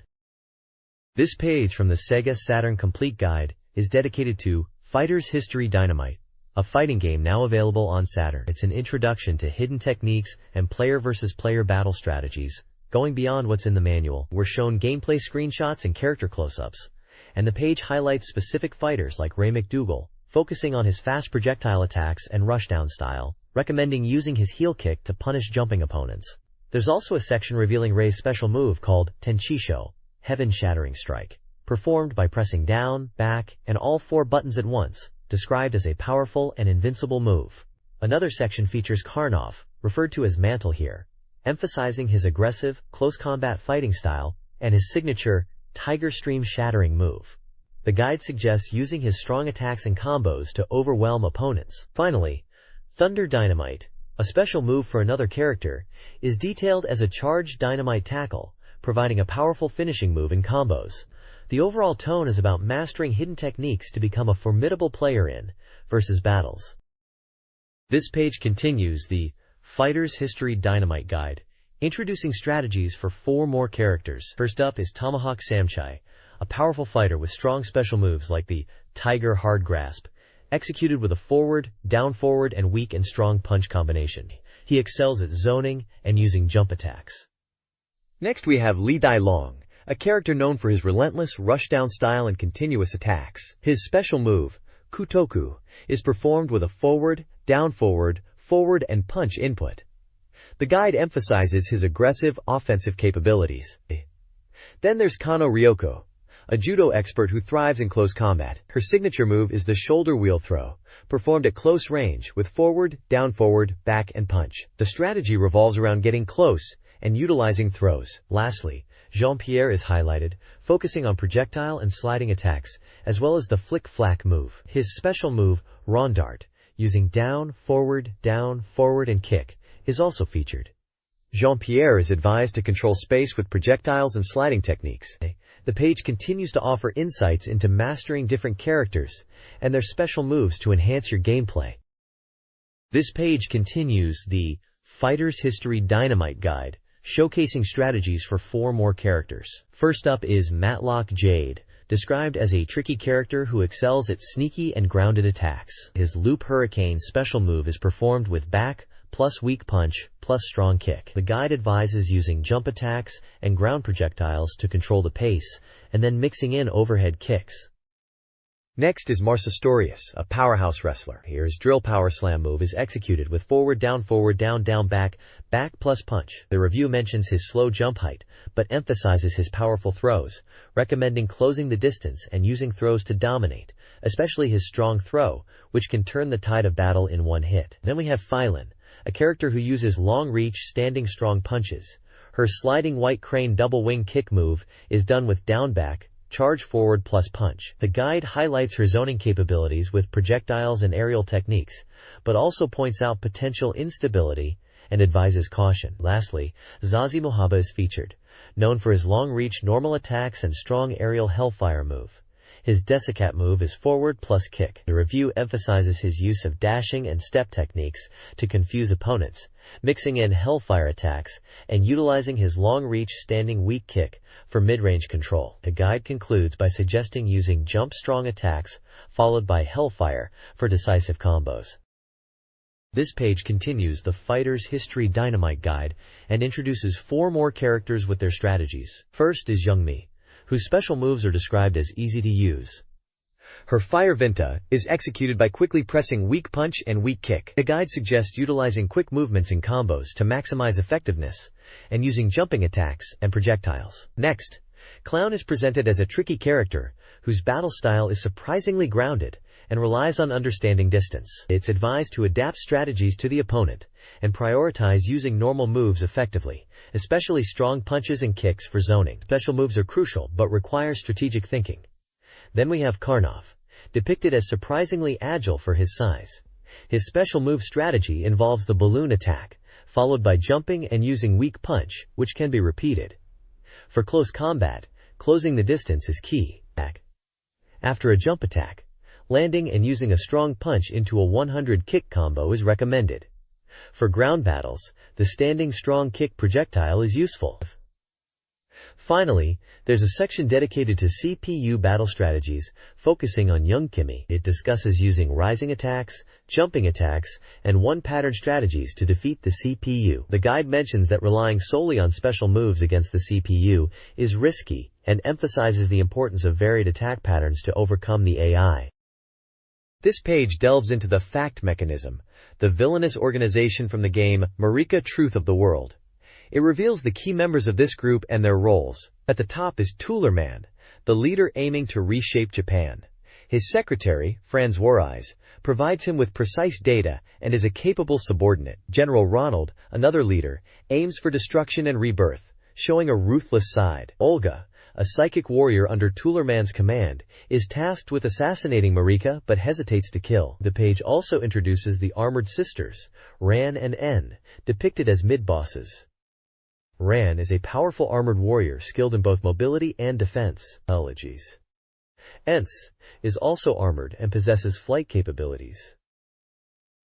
Finally, we see the Beastman and the Monster, lower-ranking soldiers within the Fact Mechanism. Beastman represents a modified human, while the Monster, shown as a transformation of a character named Kato Genichiro, appears as a terrifying creature. The page emphasizes the fact mechanism's goal to dominate, and the challenges Marika and her allies will face against these diverse and dangerous foes. This page delves into the mid-game strategies and character relationships in Marika, Truth of the World. It reveals plot developments, where Marika has a brief reunion with someone she admires, but this is short-lived. The story then introduces a disturbing element about someone preying on a girl's dreams. The guide emphasizes that facing these challenges alone is impossible, highlighting the need for teamwork. Character introductions continue with Kanemoto Akira, depicted as a tough and resolute figure, and Todo Kaname, presented in a blue dress and described as someone who is teleported to her home and wants to live with her father, seemingly unwillingly. The page also features Kanzaki Marika again. It teases the emergence of a powerful ally to assist in the ongoing battles, hinting at future plot twists and new alliances. Throughout the page, screenshots illustrate key scenes and character interactions within the game, providing visual context to the game's narrative progression.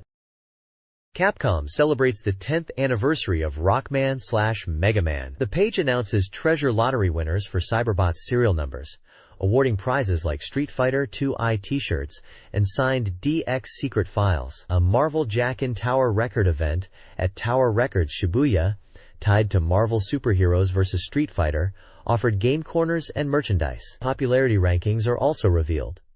Transplant Hope ranking lists games fans want ported, with Vampire Savior leading. Limited edition attached ranking shows preferences for bonus items, with the DX secret file at the top. The Batsu Room spotlights characters like Scarface Blue and BB Hood. The issue concludes with a call for fan artwork for the next issue's Rainbow Feature postcard call. The next page is from the Try Capcom Arcade section, focusing on Capcom's Osaka development building coverage, specifically Volume 6 of 6. There's a headline for a MSH vs. Street Fighter arcade board present, with the phrase, "Show me your love," and a deadline of August 1st. The page features interviews with two Capcom staff members. Fujimoto Takahiro, from the planning group arcade team, discusses the CD release of the Ohyabim voice and mentions wanting to use it for PC startup sounds. Nishimura Shun from the development department First Production Department Sound Group is interviewed about the music and sound effects for Battle Circuit. He explains, the game's music is themed around an 80s vision of the future, aiming for a high-tension experience different from fighting games. He mentions using a PC-98 for sound creation and sampling, and being influenced by artists like Takanaka Masayoshi and ELP, and even the movie Dropping Zone for its BGM. He also talks about the sound effects creation process, and his preference for hard rock and movie CM music. The page also highlights the popularity of Battle Circuit soundtrack and the Ohyabim voice recording, referencing the positive reception mentioned in the previous page. It seems Capcom is really pushing the sound and music aspect of their arcade titles. This page unveils secret elements for what looks like Vampire Savior, the Lord of Vampire, or Darkstalkers 3 as we know it internationally. The big news is the hidden character Bishamon Yaman, who's described as Bishamon possessed by a human spirit. Apparently he fights similarly to Bishamon, but has some brand new special moves.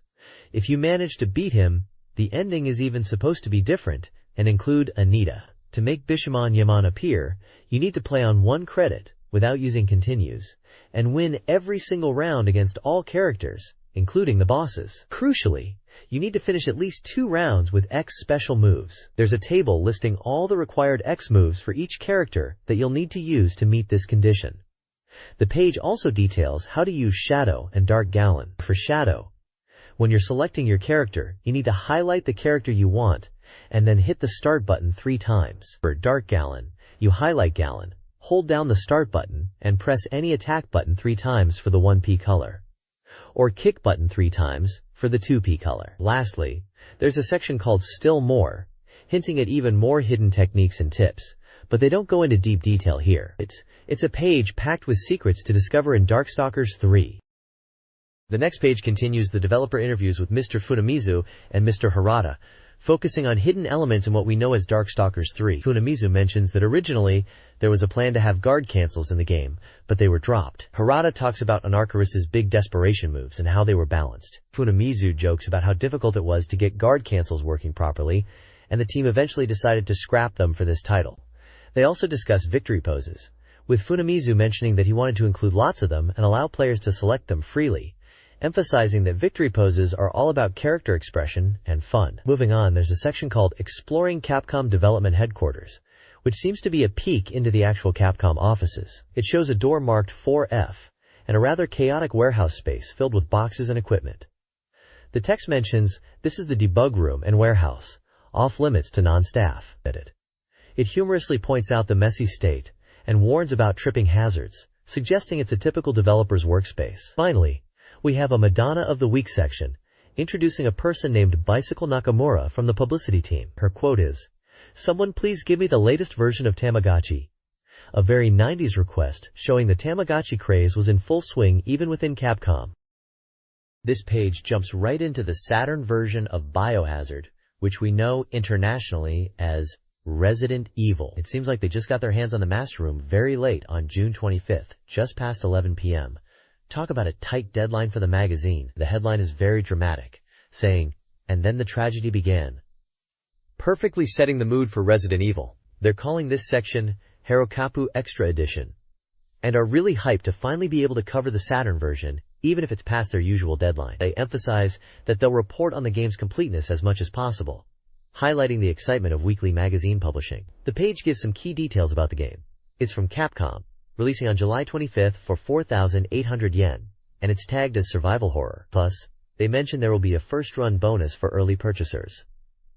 The page then focuses on Chris Redfield and his knife, showing off gameplay screenshots of him in action. They highlight that the aiming system is automatic, just like in other versions, ensuring a smooth and familiar experience. They also point out a scene where you have to push a stepladder to get a map, saying it brings back that nostalgic and seamless gameplay feeling. Overall, the page is building excitement for the upcoming Saturn release of Resident Evil, and assuring fans it will live up to expectations. This page continues the hype for the Saturn version of Biohazard, or Resident Evil as we know it. They are focusing on the enemies you'll encounter, starting with the classic zombie. The reviewer was impressed playing the Master Room, stating it was much better than expected, especially after seeing an earlier 50% complete version that had them worried. They are now praising the high quality of the porting. Next up are the Cerberus dogs, described as fast and aggressive, saying they'll track you by the scent of blood and bite if they catch you. We get a look at the Saturn version's data management screen, showing the backup data and Jill's save file in the mansionette O1 Hall 1F. They mention save points can also be found under the floor in this version. Finally, they showcase Jill Valentine, highlighting her stylish rifle poses and expressing anticipation for her exclusive Saturn costume. The reviewer also notes that the demo scenes are beautifully reproduced, the background music is on par with other console versions, and the overall presentation is really powerful.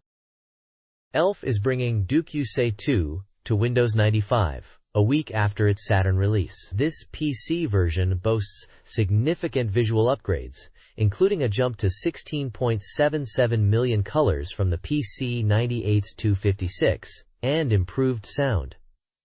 The game will cost 9,800 yen. The Elf communication column highlights original illustrations and teases new encounter mode, conversations and scenarios, promising enhanced interactions with favorite characters. The team is also focusing on the Uno Saturn version and hints at summer plans. A guide for Kakyusei, underclassmate, explains how to unlock different title screen versions, featuring characters like Yukishiro Mayumi and Kamiyama Miko, using specific unlock conditions. Elf is giving away telecards featuring illustrations from Takei Masaki to 3 winners who submit feedback on the Just Meet Elf Corner, with a deadline of July 17th.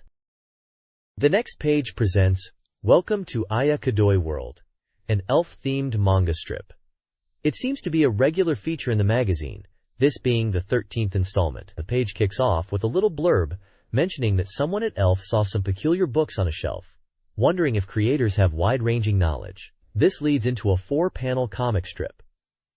In the first panel, Aya Kadoi, who seems to be the waitress character, greets 2 customers. The second strip is quite humorous, showing a person looking at a bookshelf crammed with books, one title prominently reading Revenge Guide, which shocks another character. The third panel shows 2 girls discussing having tea together, and one mentions she became curious about white-clothes children after hearing about them. Finally, the last panel has one of the girls scared, exclaiming, It's scary, Elf. Below the comic, there's a section encouraging readers to send fan mail to Kadoi-sensei, mentioning she's busy with prize-related work currently. The bottom corner hints at the next episode, featuring volunteer activities started by Mayumi Magibi, with Sui seeing something on the way home from school. Overall, it's a lighthearted and quirky comic strip section, likely related to Elf's game worlds in a humorous way.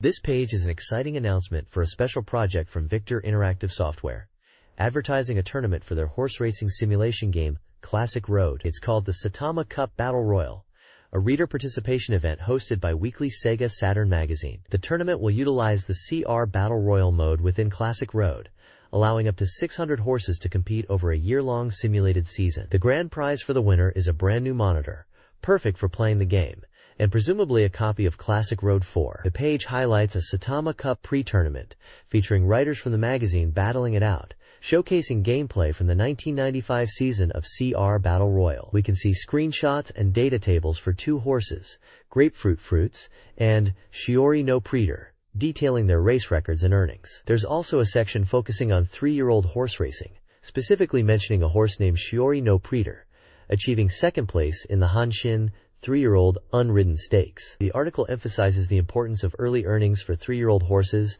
and mentions rival horses like Fujiki Seki. Overall, the page is a promotional piece designed to get readers involved in the Classic Road tournament and to show off the game's features and excitement of horse racing. This page continues to detail the Saitama Cup Battle Royal tournament for Classic Road. It lays out the tournament rules, stating it will use the CR Battle Royal mode of the game, specifically the 95-year version. The winning horse will be determined by the highest total prize money earned. To enter, you need to send in a postcard with your registered horse's password and other required information. The grand prize is once again highlighted as a monitor, but it also mentions Victor Software games as prizes. The page provides a guide on how to fill out the postcard application, including fields for your name, address, age, phone number, horse name, password, bloodline, comments, and desired game software. There's a section showcasing race results from January to June of year 95, focusing on the horse Grapefruit Fruits, which seemingly performed exceptionally well, winning several races, including the Satsuki Award. Another horse, Shiori no Preater, is also mentioned as winning the Oaks. Screenshots of gameplay and race results are shown to illustrate these successes. Finally, there's a password disclosure section, giving passwords for both Grapefruit Fruits and Shiori no Preater. The deadline for applications is the end of July, and entries must be sent via postcard to the SEGA Saturn magazine editorial department. This page is a recruitment advert from AM2. They are looking for designers to work part-time, specifically motion designers. It's structured as an interview with Nagoshi from AM2 R&D, who explains what they are looking for. He says they want designers who can create cool action moves, like punches and kicks, and have a good understanding of motion. While motion capture is often used, he points out that they also need designers who can create motion from scratch, by hand, with a real sense of detail. The interview covers questions like whether experience is necessary, and Nagoshi says while it's not a must, sense is important. They mention they prefer younger applicants, but it's not a strict age limit, and also touch on work-life balance, stating there are days off. Importantly, they mention there's a possibility to become a full-time employee for successful part-timers. There are images showing wireframe models performing kick motions, likely examples of the kind of motion design they are talking about. AM2R&D is recruiting, featuring interviews with 3 young designers to offer insight into the team and work environment. Kato Hideaki, inspired by art museums, finds fulfillment in seeing his game succeed and hopes to create sci-fi titles. Sato Dayu, initially interested in illustration, now focuses on enhancing AM2's image. Shimao Koichiro, motivated by global appeal, values the supportive atmosphere and learned 3D design for the demanding Virtua Fighter project. The page also highlights key figures involved in recruitment, including leaders from Daytona USA 2, Sonic Jam, Virtua Striker 2, and the Sound Team. Finally, the page details job requirements for motion designers, seeking applicants aged 18 to 30 to create 3D game character motion in Tokyo. Interested candidates must submit a resume and portfolio. Recruitment closes when the target is met. This page is all about Le Mans 24, the new racing game in development by SEGA AM3. They're calling it a rush and emphasizing how powerful it is. It's currently 60% complete, and they're saying to expect more news soon, aiming for an August release. They are really focusing on a few key features. Firstly, the night racing visuals are a highlight, showing how the time of day changes from morning to night, and how they've realistically recreated nighttime, with headlights illuminating the track. Secondly, it's all about head-to-head racing, a staple for any good racing game, letting you link up and race against friends. Finally, they're showcasing the real cars you can drive, listing awesome machines like the Ferrari F40, Mazda 787B, Skyline GTR, and Sauber Mercedes. They're making a point that you can drive these iconic GT and Group C cars in the game. There's also a little box explaining what's Le Mans, for anyone who might not know about the famous 24-hour endurance race, positioning it as a prestigious event in motorsport history. Overall, it's a really exciting preview, hyping up Le Mans 24 and its impressive features. The upcoming arcade game adaptation of The Lost World: Jurassic Park is a two-player gun shooter developed by SEGA using the Model 3 arcade board and planned for a July release. The game offers a parallel story to the film, where the player takes on a rescue mission to Site B, rescuing Ian Malcolm and Sarah Harding, after communication failures leave two teams lost. Director Mr. Ogawara explains the game's goal is to maintain visual similarities with the movie while creating a distinct game experience. He notes the challenge in balancing the gameplay's difficulty to match the film's tension. A SEGA private show on June 24 highlighted The Lost World, showcasing playable cabinets and drawing significant attention. A special event is planned for July 6 at Tokyo Joysopolis, promoting both the movie and the game. This page introduces Cookie, one of the two remaining characters in the game Top Skater. Cookie is described as a popular character with a comical body and tricks, in a similar vein to Kenta. The page highlights her unique spin harmony and bye-bye pose tricks, emphasizing her cute and stylish appeal, which the writer believes is her secret to popularity. The screenshots demonstrate Cookie performing various skateboarding tricks, including a varial to mute and kickflip to BS grab, showcasing the gameplay. The page also includes detailed tables listing Cookie's special tricks on jump ramps and banks, categorized by input methods and grades, along with descriptions in Japanese of how to perform each trick. But these are quite extensive. Essentially, the page is a character spotlight for Cookie in Top Skater, detailing her unique moves and gameplay within the game. This page introduces Jill, the final character profile for Top Skater, following on from Cookie. Jill is described as a dynamic and sexy character, contrasting with Cookie. She's noted for her stylish tricks like the Jill slide, with a focus on dynamic and cool movements. The page mentions she is popular with male players. The page then dives into Jill's special tricks, detailing them across jump ramps and banks. There are extensive lists of moves categorized by input method and grade, including tricks like nosebone, 360 kickflip, ollie cop move, hyper kickflip, and ultra stalefish on jump ramps, and F/S 360 tail grab, F/540 tail grab, and alley-oop variations on banks. There are also sections on slide tricks and character-specific jump ramp tricks. These tables are quite detailed, showing various combinations and trick names, however they are too extensive to list out individually. There's a designer comment section where the designer mentions Jill's design process and some initial sketches. Finally, there's a troubled skater consultation corner, which appears to be a queue and a section offering tips on improving gameplay. One question is about getting more San-chan, likely points or progression, and the answer advises on optimal lines through the course, particularly on starting slides from the left side of the pipe. Another question is about point variations in bank tricks.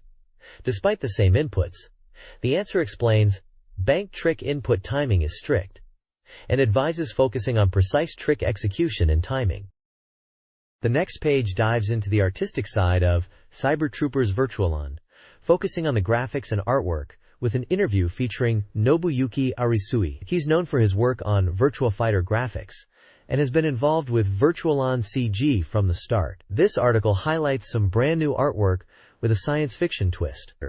Arisui describes the artwork as being in a setting data style, emphasizing the clean white outlines and sharp detail, especially aimed at fans of robot designs. The interview delves into the concepts and details of this pre-release artwork. He mentions aiming to create something truly impressive and enjoyable, something he would personally want to own, capturing a feeling of a new era. There's a section highlighting perspective graphics, showing off visual materials, including setting details. They're also releasing a visual book called Arisui Book Watari Book soon, which will include CD content with voice acting. The article points out the intricate parts diagrams and the fine details of the white frame outlines in the CG artwork displayed. It really is all about showcasing the depth of the Virtualon mecha design. Nobuyuki Arisui, discussing CG robot design for Cybertroopers Virtualon, aims for perfection. He prioritizes a refined aesthetic inspired by early Wonder Festival culture, creating designs he personally desires, thus targeting a niche audience. His process, influenced by sci-fi classics like Star Trek, emphasizes clean, diagrammatic forms with high density and quality CG. Arisui prefers polished designs over weathering, focusing on visual clarity and composition, not pure realism. He teases the upcoming CG work for Virtualon 2, highlighting its soon-to-be-released pre-publication. The page showcases detailed CG robot model parts, specifically the arm section of Feyen, exemplifying his intricate design philosophy. This page announces the upcoming SEGA M1R&D Department No. 1 official game, a high-speed combat bike race called Motor Raid. It's described as a futuristic and extreme race where players will ride bikes through roller coaster-like courses, battling rivals with various attacks. The game is stated to be 40% complete and is being developed for the Model 2 arcade board. Screenshots showcase intense racing action with weapons being used. We see descriptions of controls for weapon/punch attacks and kick attacks, and a turbo dash mechanic activated by quickly tapping the accelerator twice. The page emphasizes the exhilarating feeling of speed and combat. A From Staff section quotes M1 research staff, including Hayashi, and development team members Odasan and Nakagawa, expressing their excitement about the game, highlighting the thrilling bike chase battles and urging readers to anticipate it. There's also a fun Yu-chan's Motor Raid 1-point lesson section with photos of a woman in a swimsuit, showing how to play the game on an arcade cabinet. It's a lighthearted promotional segment, encouraging players to try out Motor Raid when it's released. The page ends with the phrase, "Look forward to the sequel." This page offers cheat codes for SEGA Saturn games submitted by readers. For Sonic Jam, pressing X, Y, or Z changes the camera perspective in the 3D world. A game described as "Cute Girl Wants to Warn You" unlocks voice warnings by playing certain dating sim discs, Disc 1 for Ruriko, Disc 2 for Yayoi, etc., in multiplayer mode. This works on regular CD players. For DX Hired, a fighting game, holding X, Y, Z, L, and down during the now loading screen unlocks all characters, bosses, and endings. The page also solicits new cheat code submissions, offering prizes for those selected, encouraging readers to submit secrets via postcard. This SEGA Saturn soft review section, from July 5-11th, features reviews from Lady Users Group, Game Mania Group, and guest game writers. The reviews cover 3 titles: Tokimeki Memorial Drama Series Volume 1, Rainbow-Colored Youths, praised for its intriguing opening, Lady Users, orthodox gameplay, Game Mania, and heartwarming story, guest writers, though lacking in volume. Another Tokimeki, a column about Tokimeki Memorial, is also featured, with the reviewers highlighting the manager, Kiyono Sayaka, and the adventure game elements. Finally, Dokusei 2 is reviewed, with the Lady Users Group calling it a masterpiece, while Game Mania found it old-fashioned. Guest writers recommend a strategy guide, praising the graphics and content but noting potentially complex event conditions, making opinions likely to vary. Each review includes a difficulty rating and score. The Saturn game reviews begin with NHL 97, which receives positive feedback. Female gamers appreciate its realism, while high rollers call it the real deal, praising its speed and quality for hardcore fans. Guest writers also enjoy its strategic depth and unique feel. Overall, it's considered a solid hockey title. Next, Doom on Saturn is reviewed. While the Game Mania Group acknowledges it's late to the 3D shooter scene, they still recognize its classic appeal. The Warm Memory of Knowledge Group highlights its solid port, especially for PC fans, and customizable difficulty. Finally, Bulk Slash is highly praised as a top-tier 3D action shooter. Ask Those in the Know commend its shooting and drama, while the Old Pro Maker-like Steadiness group praises the graphics, gameplay, and accessibility for all skill levels, with strategic depth. This page showcases the upcoming release schedule for Sega Saturn games, packed with titles coming out in August, September, and October. August looks like a bumper month, with a wide variety of games. You can expect to see Marvel superheroes bringing arcade action to the Saturn, alongside shooting games like Terra Cresta 3D and Fantasy Zone, promising classic arcade thrills. Adventure fans have a lot to look forward to as well, with titles like Baikoku-chan and Mahou Shujo Pretty Sammy. There's even a puzzle game called Bacon-chan to Tomato-chan, and the strategy game Tenka Toitsu. Moving into September, the releases thin out a bit. But there are still some interesting games on the horizon, including Tactical Fighter, Street Fighter Collection for fighting game fans, and Grand Dread for shooting action. Flutter seems to have even fewer releases listed, with Princess Quest and Falcom Classics highlighted, suggesting a focus on RPG and classic titles as we move into the later part of the year. Overall, this schedule gives Saturn owners plenty to anticipate in the coming months, with a good mix of genres to cater to different tastes. This page continues the release schedule, showcasing a mix of upcoming titles spanning from November through to spring 1998 and beyond. Starting in November, RPG fans can look forward to Falcom Classics, and December brings titles like Farland Saga. Summer and autumn 97 have a collection of games like Music Tool 2, Simulation RPG Tool, Guilty Gear, and X-Men vs. Street Fighter for fighting game enthusiasts, alongside Layer Section 2, which is known internationally as Galactic Attack, and for RPG fans, Wizardry Harmony 2 is listed. Moving into the release date undecided section, there's a varied selection including Tokimeki Memorial Drama Series Volume 3, Princess Crown, which is a highly anticipated action RPG, 3D Ultra Pinball, Virtua Fighter 3, NHL Breakaway for sports fans, and sequels like Lunar Eternal Blue and Gungrafon 2. Rayman 2 is also listed, and for strategy RPG fans, Dragon Knight 4 and Startling Odyssey are on the horizon. It looks like there are many genres covered, from adventure games, sports, RPGs, and strategy titles, all expected in the coming months. This article, titled Unknown Things, explores the experience of confronting the unknown, using the game Idol Janshi Tsuchipai 2 on the Sega Saturn as a prime example. The reviewer, overwhelmed by the mahjong gameplay, admits to complete ignorance of the rules, mirroring the feeling of being unprepared. Despite the initial frustration, the piece frames this incomprehension as an opportunity for discovery, drawing parallels to scientific breakthroughs and the challenges presented by modern art. Screenshots highlight the game's anime art style and interface. The article also includes art references, comparing the struggle to understand mahjong to the incomprehensibility of art and foreign languages. The author ultimately encourages players to embrace the unknown, even humorously suggesting buying a mahjong rulebook. The article concludes that embracing the unknown, like in Idol Janshi Tsuchipai 2, can be a gateway to new discoveries. It also features a profile of Professor Fuse. SEGA Saturn Magazine is holding a Reader Prize giveaway. The grand prize includes a Virtua Fighter set with character charms and a mug. Other prizes include a choice of any Sega Saturn game released before July 4, 1997. 20 winners. J-League Go Go Goal, 3 winners. A Battle Circuit poster, 3 winners. And a Zero Divide Doozy J poster, 10 winners. To enter, fill out a questionnaire on a postcard with your details and send it by July 18th.